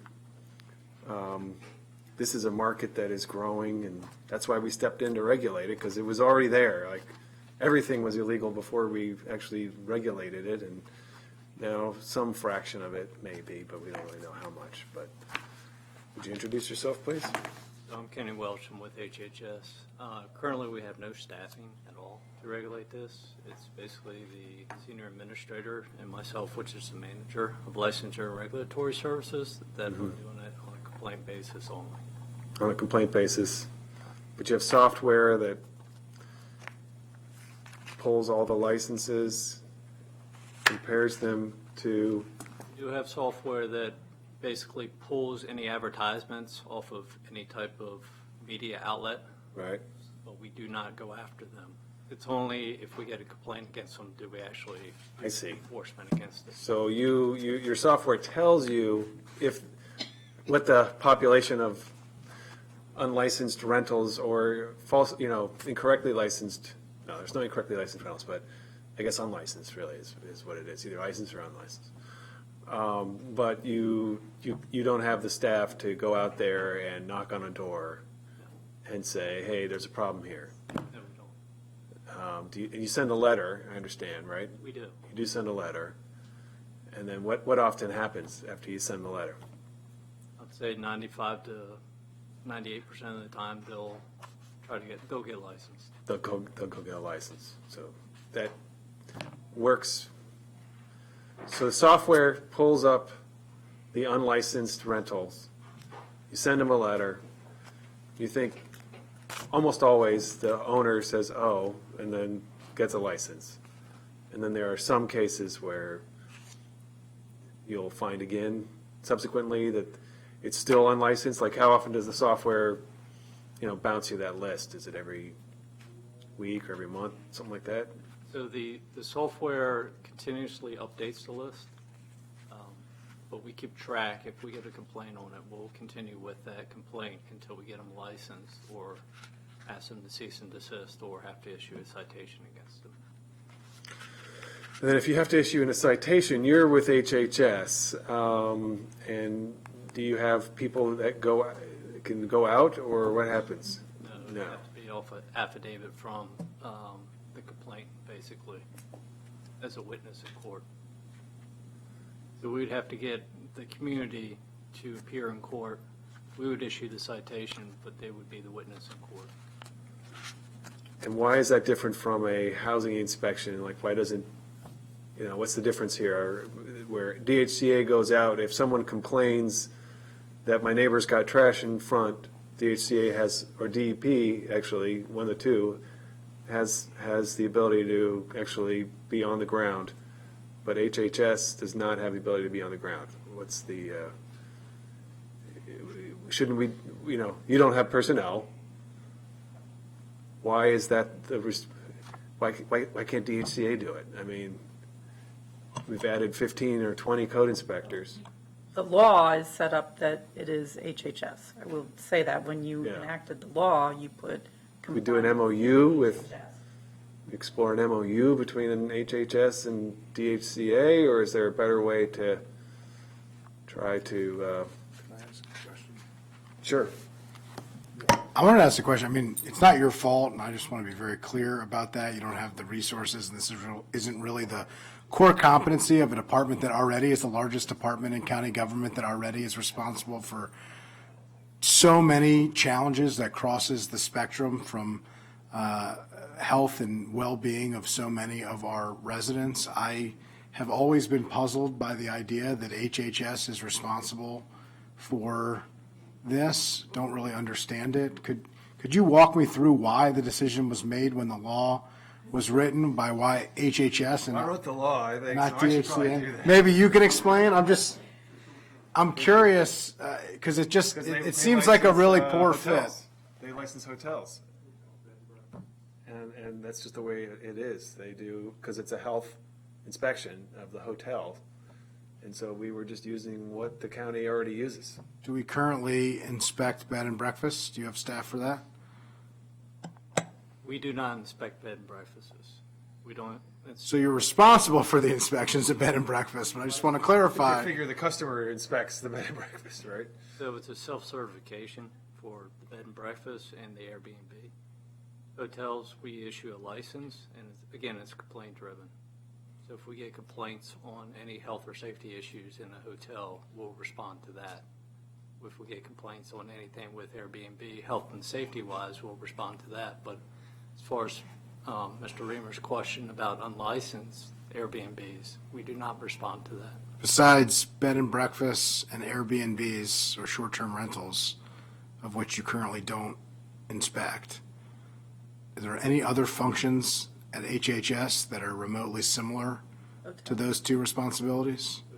Hotel. Licensing hotels. Do you currently inspect the licensing of hotels, on-site inspections? No, only complaint driven. Only complaint. If a complaint is sent, do you send a letter, or do you send somebody out? We send somebody out, yes. If Got the it. health- So in hotels and in bread and breakfasts, you have the resources to be able to send somebody out to those, but on Airbnbs, you currently don't have the resources. Is that? We don't have the resources to look for unlicensed facilities. If it's a health and safety issue, we will go out and do an inspection. It's a health and safety. So even in an Airbnb, if a resident calls and says, I think there's something going on in there that's really dangerous, you would send somebody out. But unless you see it as a health and safety issue, you would go through your regular protocol of sending a letter telling them that they need to register, and if they don't register, eventually sending a cease and desist, That's correct. and then requiring a resident to have to show up in court to testify against their neighbor to say that their neighbor is running an illegal operation in their neighborhood or in their building. That's correct. So I think we had, for example, one instance where when you looked on the website for the rental unit, it showed like bunk beds all. 5 bunk beds. Right, and HHS did go out and they addressed that situation, because that's not just a licensing situation, that was a habitable space, health and safety situation. Yeah, so HHS and along with DHCA went out in a joint inspection for that property. But the unit in HHS, I just want to say, the license and regulatory unit has restaurants, swimming pools, hotels. I mean, they have a wide range of issues. Pardon? Rat complaints. They have a wide range of issues within this one regulatory and The enforcement. restaurant would be more of a health inspector Right. restaurant visit, is it a There illegally are functioning inspections. restaurant? Do you get people like running restaurants out of their homes and you inspect those? We have, yes. Commercial kitchen operating out of house. Well, that's their angle, right? They're concerned about health and welfare, so they'll go out when they think there is a health issue. They're not really going out if they think there is a zoning code violation. That's correct. Just seems to me that bed and breakfasts and Airbnbs are different and more similar to a rental unit than an illegal I restaurant. think the issue is complaint driven probably works for health in this context, right? Like, Right, because it's the difference, customer is going to me, the difference is you're set up for a customer to complain, to say, hey, I went to this restaurant, I thought it was a legitimate restaurant, didn't look kosher, I'm going to call the government to see if the government can check to make sure that I'm eating healthy food and I'm like. for kosher issues, you don't call the government. To me, that's a core, a core function, right? In lieu of in living in Manhattan, getting the health inspector A, B, C, D on the window. I mean, you do that type of function, but there's a different type of role where it's resident neighbor driven, which is more akin to housing, or I just think it's a little bit different. And in this case, it's more frequently, at least what we've seen, it's more about residents complaining about what is in their neighborhood than about the. It feels more analogous to housing code violations than, Health code health code violation. violations. Yeah. But DHCA does not have a responsibility here. So that seems like an issue to me, and I can pull that back up for you, the discussion at the time. Yeah, that'd be great. I mean, and if there's a way for us to address it, and maybe during the budget, also maybe just figuring out, how to just tighten this up a little bit. I think the goals are right. I think the question is, understandably, residents have a concern about how seriously are we really regulating this stuff? We've allowed it. Are we regulating it? We wanted to bring them into the regulatory regime. Some of that is working on its own just by requiring it. People want to do right, but there are others who either don't know or don't care. And we need to have a mechanism to be able to actually enforce it for the same reason of, the chair mentioned earlier about talking about a household unit and related people. We shouldn't have rules that we can't enforce or that we're not prepared to fund adequately to enforce. And hopefully we can flesh that out and work that out. Again, it's not the department's fault. I mean, if anything, it's our fault of kind of thinking through how we do this and funding it adequately to make sure that it can be handled appropriately. Director Nagam. So that we are on the same page, short-term rentals are handled by HHS, not by DHCA, and we don't have the staffing resource at DHCA to monitor something like short rentals. And we did get 5 new inspectors positions. So we're still in the middle of hiring the other 5 inspectors. But that's just to take care of the current workload, the inspections, and the ADU law that goes into effect as of January 1st. So even if we are staffed up at 35 inspectors, we will not have resources to take on additional work, what HHS is supposed to be looking at.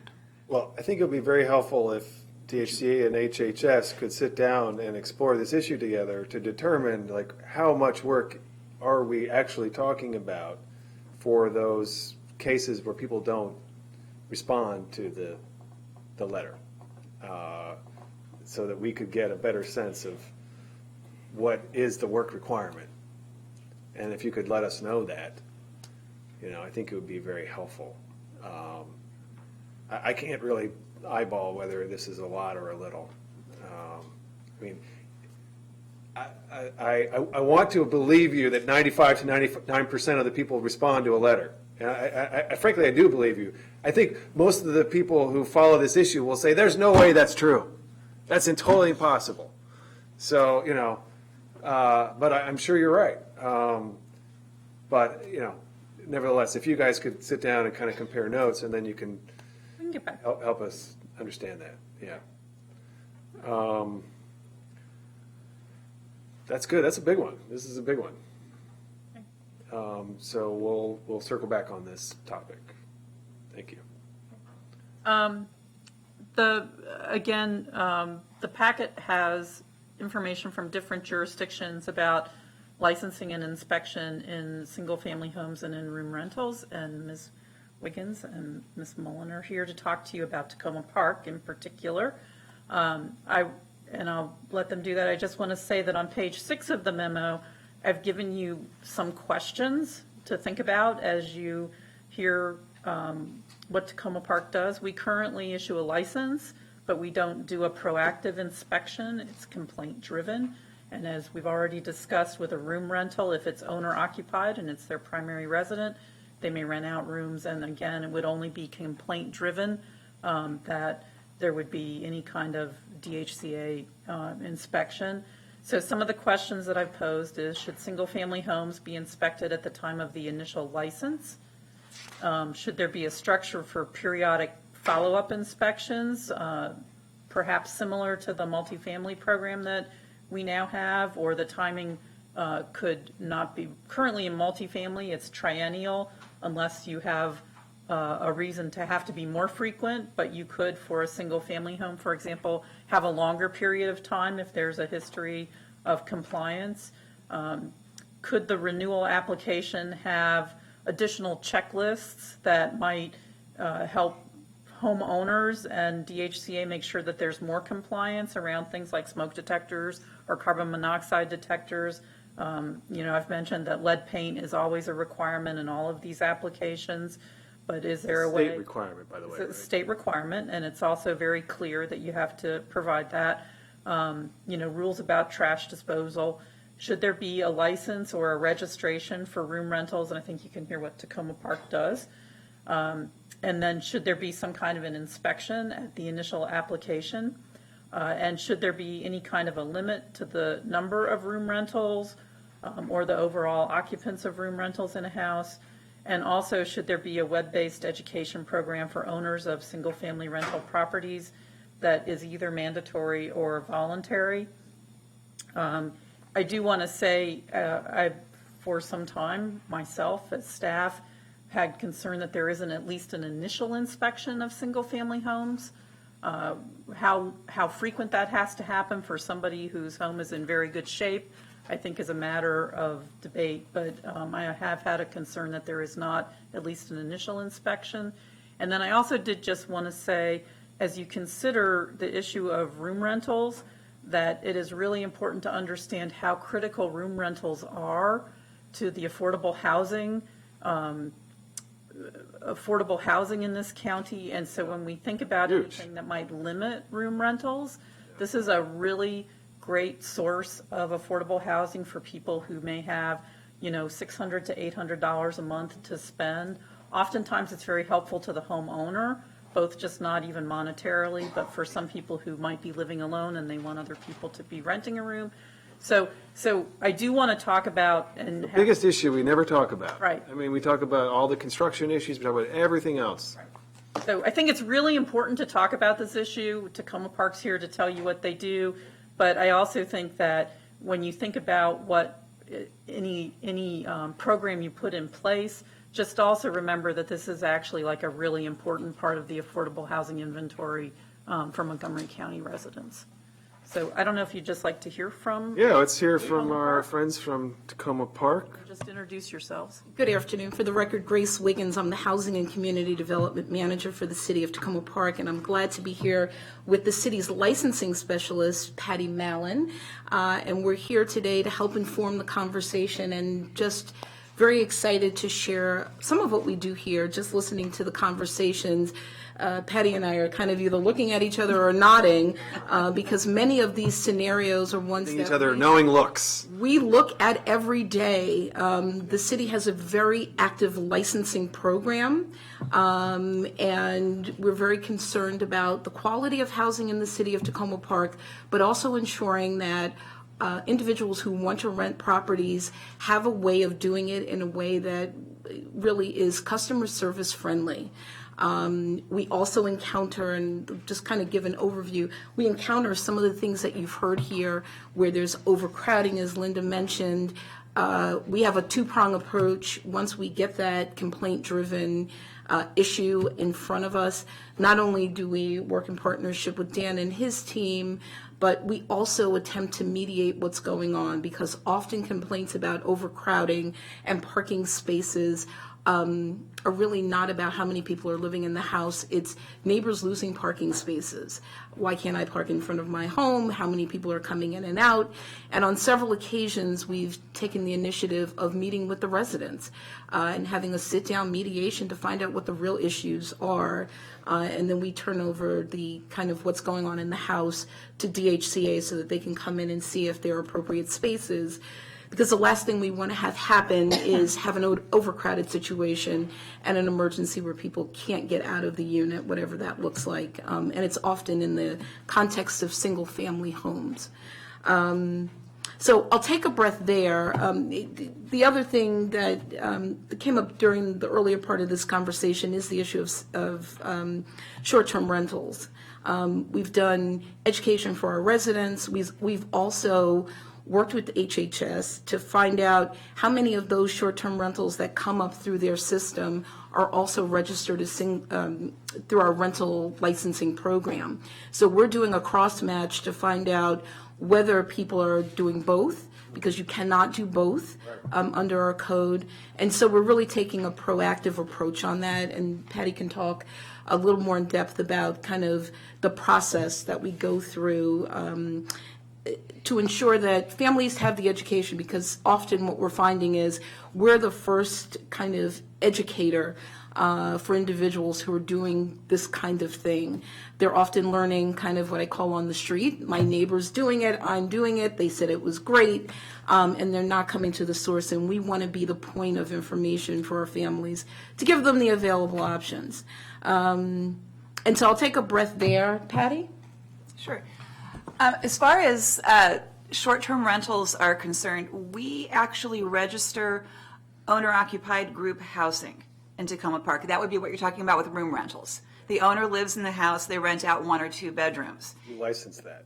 So we call it a registration. It's a little bit more low-key than like the whole house rental, which is the same as the rest of our regular rental housing program, whether it's a house or a condo or a multifamily. That's all rental housing licensing. But owner-occupied group house, if the owner is living there, we have a 3-year registration, low bar, $50. I'm the inspector in this case. You are. I will walk through and I will do some of the important things, the bigger things that we would do with the help of the county for the larger rentals. I look for the health and safety stuff. Do you have the carbon monoxide detector, the smoke detector? Does everything work? Is there egress windows or all those things? Are the right kind of locks on those bedroom doors? I do that once to begin with. And then we register them for 3 years, and every 3 years I come back, or someone who, will come back and do that same walkthrough just for the basic health and safety things. When the owner is occupying the rental, the state does not require the lead inspection. So that's a difference. That the state law is if the owner lives there, that's not a requirement. So we don't look for that, but we do all the other health and safety things. Now, those are also properties that may have short-term rental license registration with the county. So we actually ask our residents to do both, so they do get an inspection. Sorry, say that again? So if someone's Airbnb-ing out a room or 2 in their home, it's also, as far as we're concerned, owner-occupied group housing. Okay. So we will ask them to go through our registration process, and they will get that initial inspection. So someone is walking through there at least once every couple of years. I see. Just so to make sure. Doing both. It's not that they are. You can't have a short-term rental license on a property that also has a rental license, right? Right. So this is a different thing. This is an owner-occupied group housing registration. So it is different. Now, when we are cross-checking those lists, like Grace mentioned, when we get the list of what's registered in Tacoma Park. Okay. Sorry, I just want to put a point on that, though. Yep. So in other words, you can rent a room out in your house because it's not a licensed rental. Right. And have an Airbnb in a different room. Right. And you are not in violation of the law. Right, or it could be the same room at different times. You Or might it could get be the somebody same who room wants at to be there different for a times. year or 2, and in between. Now, in your case, you have a registration either way. So Right. you'll walk that property either way.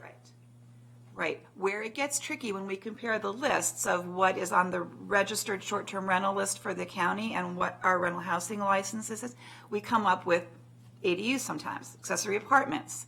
And so we have a conversation about you can't do both. And we find people that what they want to do, especially older single seniors living alone, have their basement apartment that they've had on the books for a long time, also want to rent out a room. And we say we can't because the ADU rule is that. So you have encountered that more than once? We've had people ask us that multiple times. Can I do this? Or I got this registration because I want to do this. And well, you can't do that. And I had misgivings about this. I was concerned that it was too restrictive and that there were going to be people who would rent out both a basement apartment and a bedroom. Mm-hmm. And it gave me real pangs to not allow that. And it sounds like you're encountering people for whom that is already an issue. Yep, that has come up a couple of times already. As far as now, those individuals, but they can rent out a room because you don't need a license. Or you're saying no? Well, You're saying no? Our city attorney looked at it and said, this looks like it's another rental use, even if we're calling, I mean, there's rent being exchanged, even if we're calling it a registration and not a regular rental housing license. So he said, based on what, the ADU regulations are, that we would not be able to do that. So the registration in that case acts as a license. If you have an ADU. If you have an ADU. Yeah, so the ADU is like the extra part there. Right. Yeah. So those homeowners have to choose, between Correct.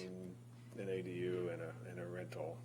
Right. And they may not have had a rental and an ADU previously. Most of these cases, these are people who have had in Tacoma Park, they're almost all basement apartments, largely, right? So or an attic apartment, largely basement apartments. And then they think, now I've got the space, kids are gone, I'm not using my guest room unless my family's visiting. So while they're not here, maybe I could rent this out every once in a while for, as an Airbnb. So that conversation comes up on a regular basis. I hear it a bit. As far as regular rental housing, we treat single-family homes the same way as we treat a condo, the same way we treat a multifamily building. They go through the same process.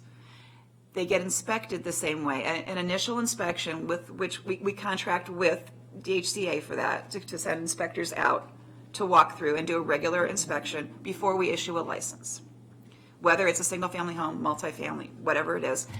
And then licenses are either annual or biennial based on the results of that inspection. If it's in great shape and there's no health and safety issues, they get a 2-year license. And then 2 years later, they'll get inspected again. They'll do their licensing renewal fee, which is a per unit fee.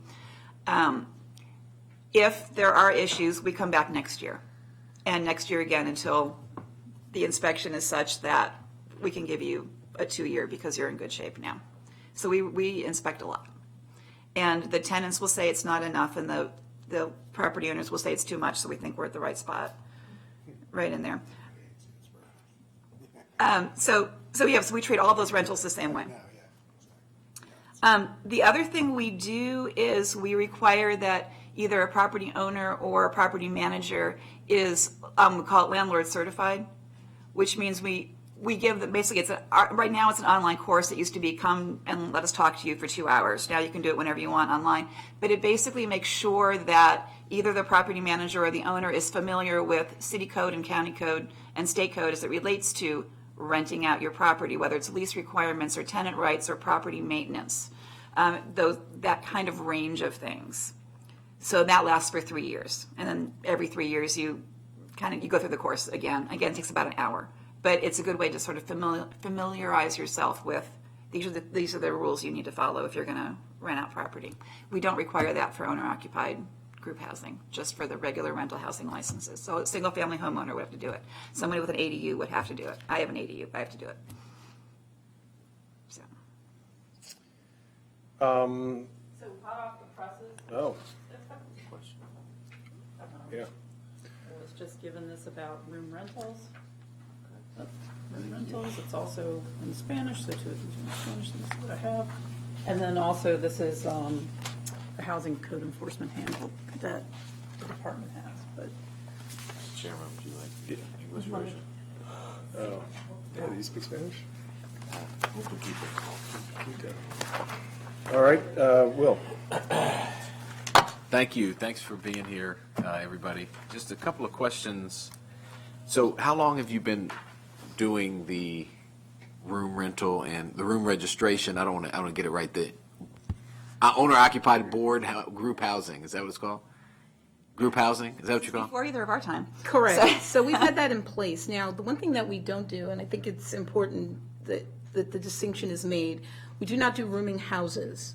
So these are properties where the owner, and Patty mentioned this, properties that the owner also occupies.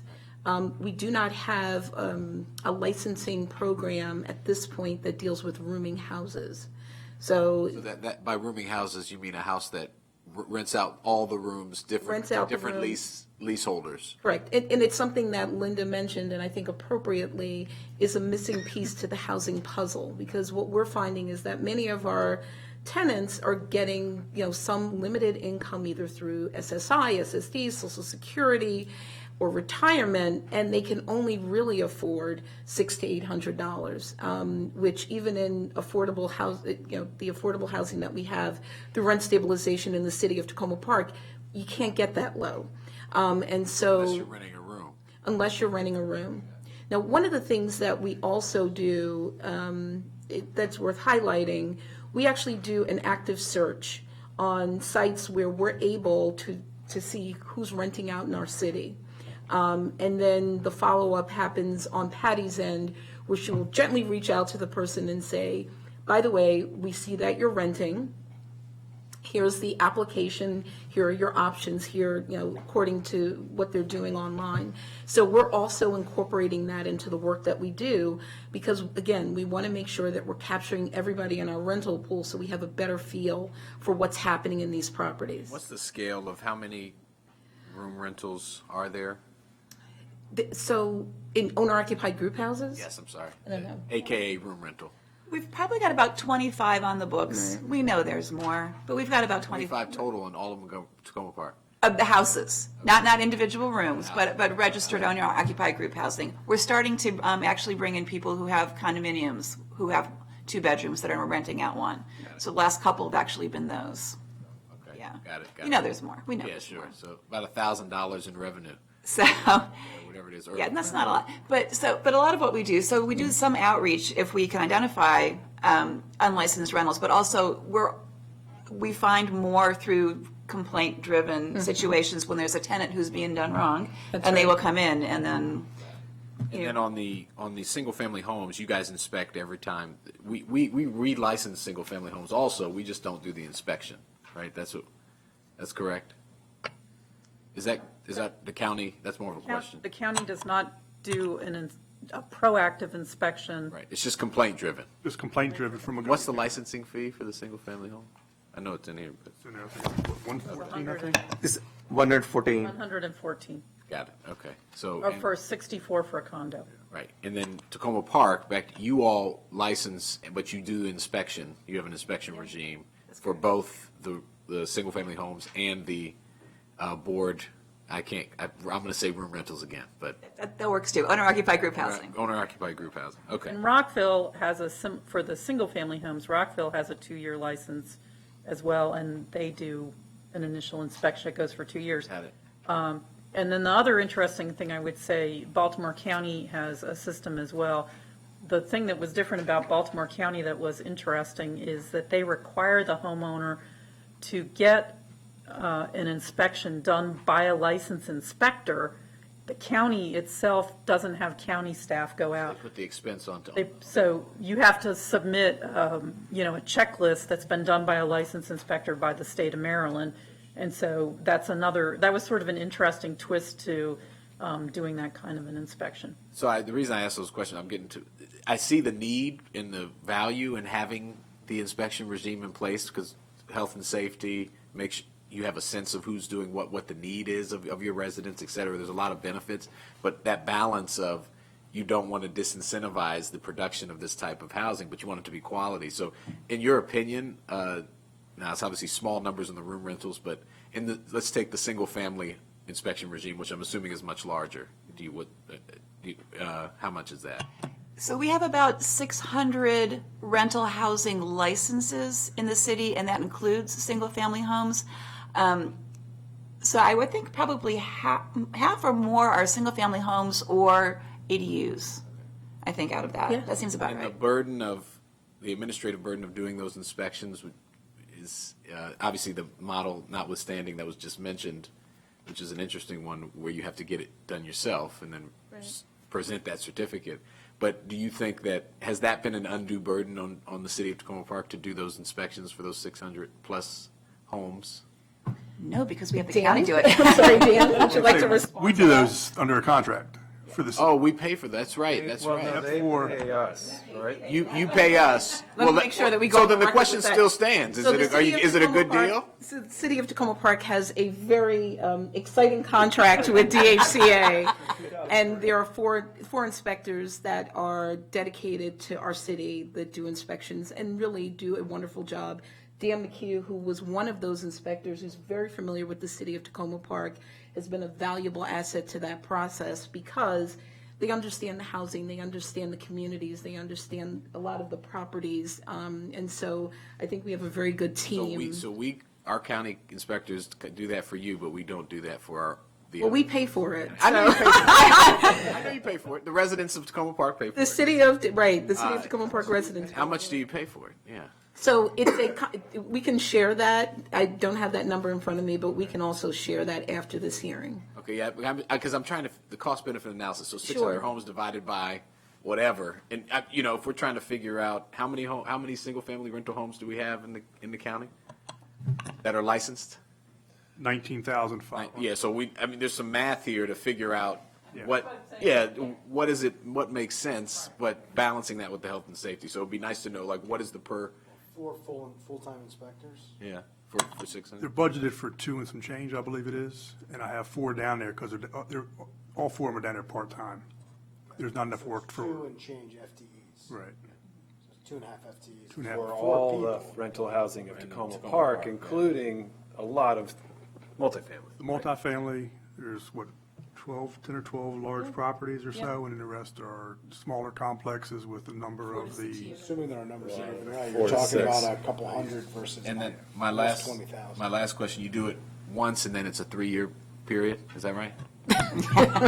Go. Go. So it's, in the case of single-family homes and ADUs, those are usually in pretty good shape, I would say. So most of those are biennial licenses. So yeah, so everybody gets inspected before we issue a license. And then at that point, it's either every 2 years or every year. But largely, the single-family homes and the ADUs end up being every 2 years, mostly. Thank you. Well, I think it would be, I think where we want to estimate what it would cost to do that countywide. I think we ought to consider whether we want to do the same thing that you do or something different. I do want to just quickly go back to the ADU issue. I think we ought to check in with you offline about how you're interpreting the rule and make sure that that was the intent of the council. So can we just put a pin in that to follow it up? Because I'm getting some staff saying that's not what we meant. Separately. So what's the follow-up here? Well, I think we have a long way to go before we have a follow-up. I think that one follow-up is we want to try to understand what it would cost to have a single-family rental, unit inspection regime. Based on what I just heard, we're talking about if we did the same thing that Tacoma Park did, you're talking about a couple hundred FTEs. No, I disagree with that. Well, actually, so let me just say when we, 19,500. right, but when we did Bill 1915, there was a ramp up. Like, you didn't say like, okay, year 1, go out and do 19,500, right? So the question is, if you wanted to move to this kind of a system, how long is an appropriate ramp up time? Because that would make a big difference in how many FTEs you need. And then, how long is an appropriate time in between? So for multifamily right now, it's triennial. If people have a good history, it's a triennial inspection. You don't necessarily have to do a biennial. And frankly, for a single. 70 FTEs. Frankly, No, I really think that almost all the time. Well, no. Is my math wrong? I mean, You're based not on the factoring conversation out that we've had. The multifamily and the 4s and the 6s and so on. So how much of that time is actually in single-family structures? Right. We don't know that yet.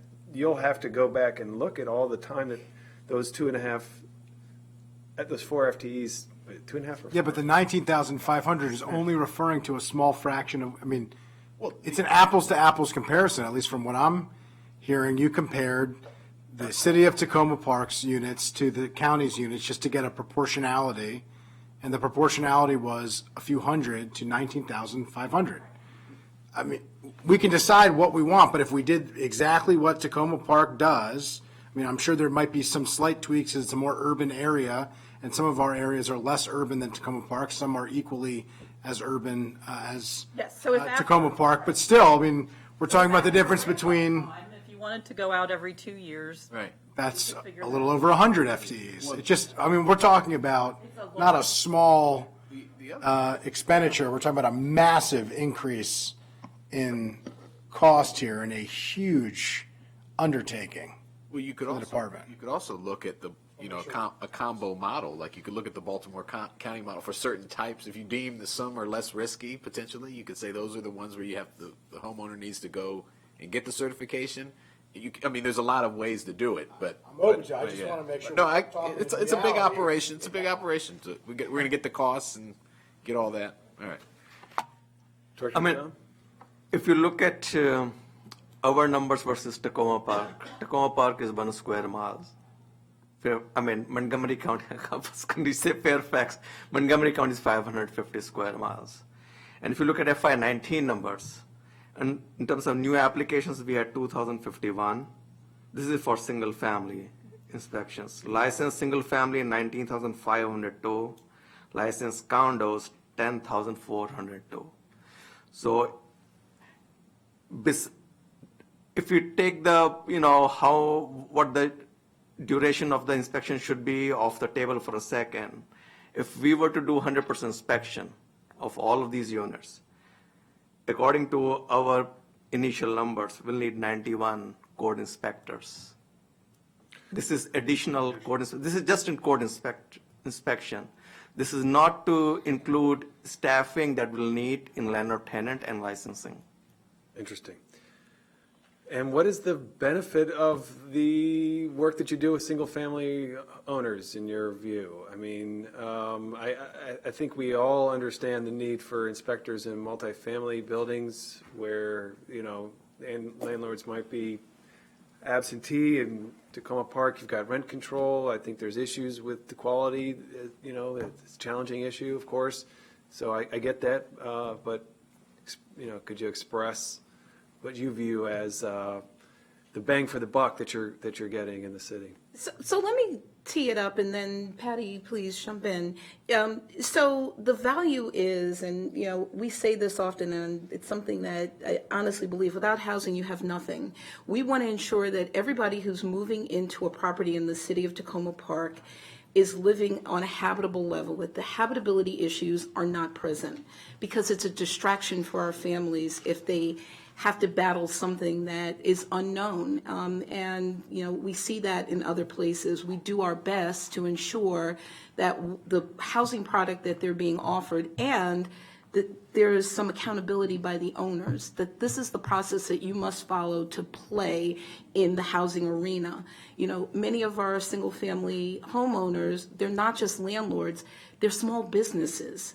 And there's a cost to doing business, and part of the cost of doing business is to ensure that your tenants are getting what they've bargained for through their contract, and also that they're responsible to the city to ensure that, we talked about some of the transactional pieces, the passing of dollars, et cetera, but we really didn't talk a lot, and Patty alluded to this. We have a landlord certification process that we go through with our agents as well as with our homeowners to ensure that they understand what it means to be a property owner and a small business owner in the city of Tacoma Park. We talk about city and state codes, and we talk about a lot of things that they would not otherwise get, versus throwing somebody in with keys and saying, here's this, give me a security deposit, give me rent, and that's the end of it. We want to make sure that everybody is educated on both sides, both the tenants as well as the prospective homeowner landlord. So there's some significance to this work. The one thing, I'm just going to steal something from Patty's mind, because she often makes this comment, which is these are single-family homes are better maintained, there's closer supervision, there's quality in terms of ensuring that the properties are up to par. Very few calls from tenants that live in single-family homes that are complaining about anything. And that really speaks volumes to what we need to deal with on, kind of the administration level. So there is some significance to that. Yeah, I mean, that's sort of what I was getting at, is like, we have to weigh all these things together, and we get very few calls from the single-family.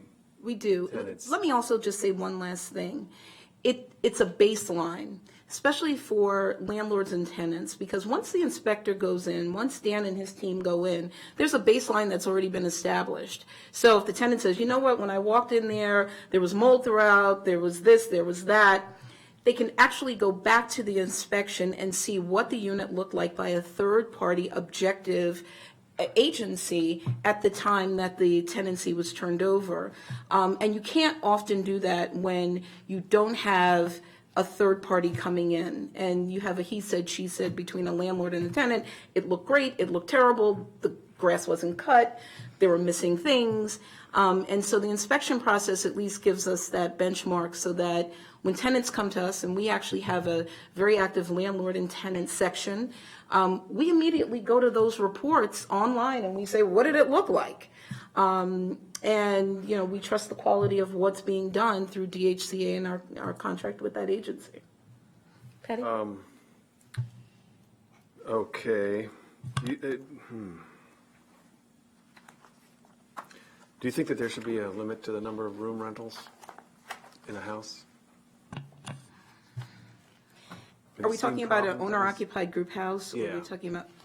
So I think the way the system is set up now, this gives an opportunity for two things. For people who otherwise can't afford to live independently, meaning I have a efficiency or one bedroom or something larger, gives them an opportunity to identify housing. The one interesting thing, observation that I'll make about the city of Tacoma Park, and with our rent stabilization and other housing scheme, we represent kind of the last area before you get into DC in Montgomery County that's on a transportation line, that's going to be near the Purple Line, that's near rapid transit. People can walk, they can go to the metro. That's not every community.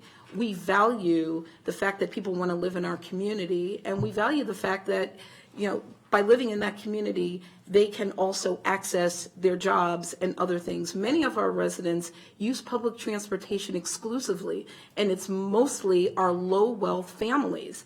And so we want to ensure on some level that we're providing them with housing that is, you know, that meets a baseline standard, and that they can live in their home and not worry about all the other things that can go wrong without an inspection or without an oversight. And we want to be that oversight entity, and, you know, DHCA is a significant part of that. Thank you. Well, we should probably wrap up soon, and I feel like we're sort of scratching the surface in some respects. I think if the committee has an interest in some options. Yeah. Around single-family homes. Yeah. Or room rentals, if that's the direction that you give I think staff, we do. I just think we want to be realistic about it, we can work too. through that, and we can try to get some, Yeah. you know, different models together. But I think that's really the direction that you need to take today. Yeah, as we do it, though, can we just make sure, in terms of the chair's interest in, which I share, of being realistic and setting realistic community expectations, that even before they come to us, that they come to us with realistically how many FTEs based on the experience from our municipal partners and DHCA and others who've actually done this, or other areas of similar size and scope, because, you know, I think it's an important exercise, but, you know, as was mentioned before by the director, Tacoma Park is, I think, 2.1 square miles. We're 2.4, excuse me. It used to be 2.1. I think the annexation made it 2.4, but 2.4 square miles. You know, the county's 550, say, developable land, because the ag reserve is 380 basically square miles. I think we have 60 times, you know, the amount of units that we're talking about. You know, population's what, 19,000? 18,000. So 18,000 versus 1.1 million. Shave off our municipal.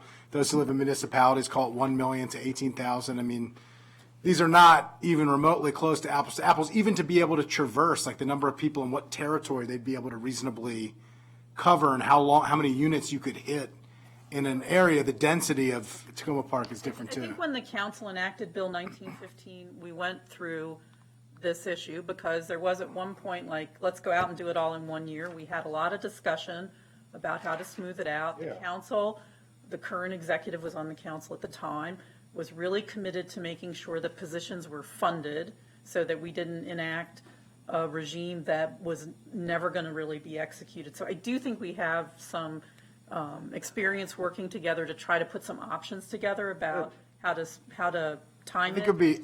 I agree with that, and I think it would be helpful. I'm just trying to point out that the way it's been being described is to smooth out over time. And what I'm saying is it's not realistic to get to, you know, 91 plus FTEs probably ever. I mean, in terms of what our other competing needs are. And so we need to talk about it not only just in the, you know, smoothing it out over time of how long we ramp up to get there, but figuring out what is the best bang for the buck, best realistic place where we can get the greatest benefit to, proper housing and people following the rules, and actually, get folks out there and done. And I would say that when we look at that, we also have to look at the fee structure, because most of the cost of this is handled through fees. It's not handled through the general fund. Can be some general fund contribution, but in addition to looking at Which will make this housing more expensive.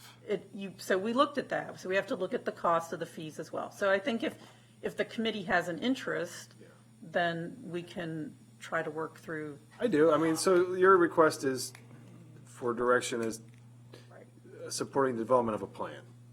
And So there's sort of two pieces. There's the house rental, and then there's the room rental. And so there's some questions around both about if you would like some options around those. yeah. I would say just clearly, I think this is a good path to go down to investigate. The fee structure point is one I was going to raise, because in the case of the room rentals, for example, there is no fee structure. So that's a revenue generator, and it's $50 in Tacoma Park, whatever, you can argue whether that's reasonable or not. But I think that's something we need to look at. I also think this Baltimore County model is something else to look at, is where you put the onus on someone to get the inspection, and that could reduce dramatically the amount of inspectors required. So I am excited to look into this, and appreciate the suggestion and you all coming in. We agree with, as you just stated, Yeah. keeping As long as it's realistic keeping the and big sets picture in mind here. expectations. Again, we have how many, inspectors now for multifamily? 10, and our goal is to get to, we have funded, 10 that are doing strictly multifamily. Yeah. And then I have 30 total. Hope to have 35 here soon. And when we, Got 2 that are starting around So when after we- Christmas, So when we triple the whole department. so. well, no, I mean, look, it's just context. It's important for us to keep in mind. right, and so when Linda's we fully upped aware of the that. inspections, we Yeah. added more inspectors, we added a supervisor, we added somebody licensing. I mean, we looked at it, and, right. So it's big. I mean, there's. Right. Okay, so we'll get options from you on both the plan to inspect and a registry. Everybody interested in that as well? Yes. Concept of a registry? Never been on a registry, so that sounds fun.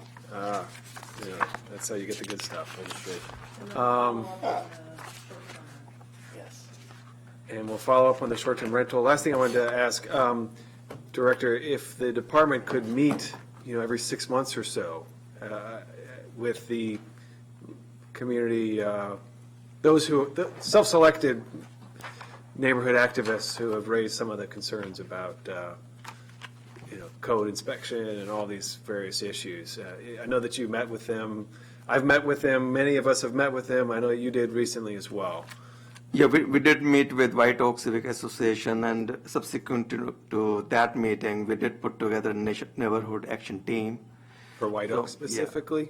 Yeah, we did meet not too long ago. So we'll continue to put this on our radar screen, and as the need arises, we'll meet with the civic associations and other interested groups. Okay, well, when we were working on the ADU legislation, a variety of civic activists from almost all over the county came together, and many of them expressed a variety of concerns related to these kinds of issues. So if that group wants to continue to meet, I think it would be very helpful for the department to have an ongoing dialogue process where issues can be surfaced and we can consider responses. And it was that meeting is why we're here today, substantially, and that's why we're considering licensing and inspection for single-family homes and so on and so forth. So, I just wanted to say I appreciate your participation and your being at the table with them, and if they'd like to keep that going, I think it would be very helpful. Sure. Thank you. All right, well, thank you very much. Appreciate everyone's help today. Oh, you got one more, or you can defer. Got troubled council members. So the last item is just an update on the troubled Item property. 4? Where is this? Number 4? Somehow that packet did not make it to my desk, so. No, she's, Yeah, I gotta run. all right, I think we should call it. Is this, It's the same, there's nobody here just for that. is there an urgent action item with this, or? No, it's enough. Well, actually, I think the issue was just to show you the progress that's been made in terms of being in compliance with Bill 1915. And then I think that they also have an interest in just telling you that in the re-inspections of troubled properties, that most of this is really being corrected. So I think if they had 5 minutes to just give you like a brief update, that would probably be Okay, and then we can Sufficient. save your time for another trip. right. All right. Okay. There's a famous saying that the mind can only absorb what the butt can endure. All right, so I will be quick.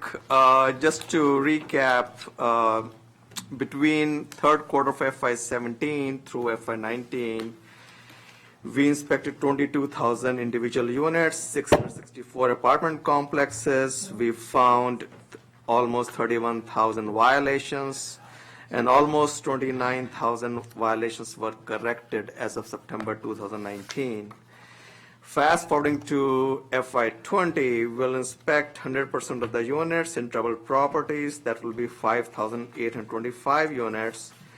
And we'll inspect 300 apartment complexes, which will include 10,600 units. This will also include those properties which are at risk, or they require triennial, inspections. And based on what Linda was just saying, during this fiscal year, there were 80 troubled properties, of which at this point, there are only 26 troubled properties. 33 of those 80 properties are compliant, and 21 properties are at risk. So this is to show you that we are making progress with all the good work our code inspection staff has been doing over the years, and will continue to move forward in that direction. Troubled 2019, 80 properties, troubled 2029. Is that the headline here? Significant reduction of properties on the list? Yeah, trouble 2020 is 26. Yeah, 80 and 19. I think these two numbers you told me. Two Oh, different things. sorry, different charts. Yep. 80, 26. Thank you. So that's good progress. And then I also just wanted to say, troubled properties is a specific classification. Yeah. So I know the department we've talked about this, they're not waiting for something to become a troubled property. If they start to get complaints, they're addressing it. So I just thought you might want to just mention that also for a minute. You want to? No, I'm Chris Anderson from DHCA, and I would like to echo that.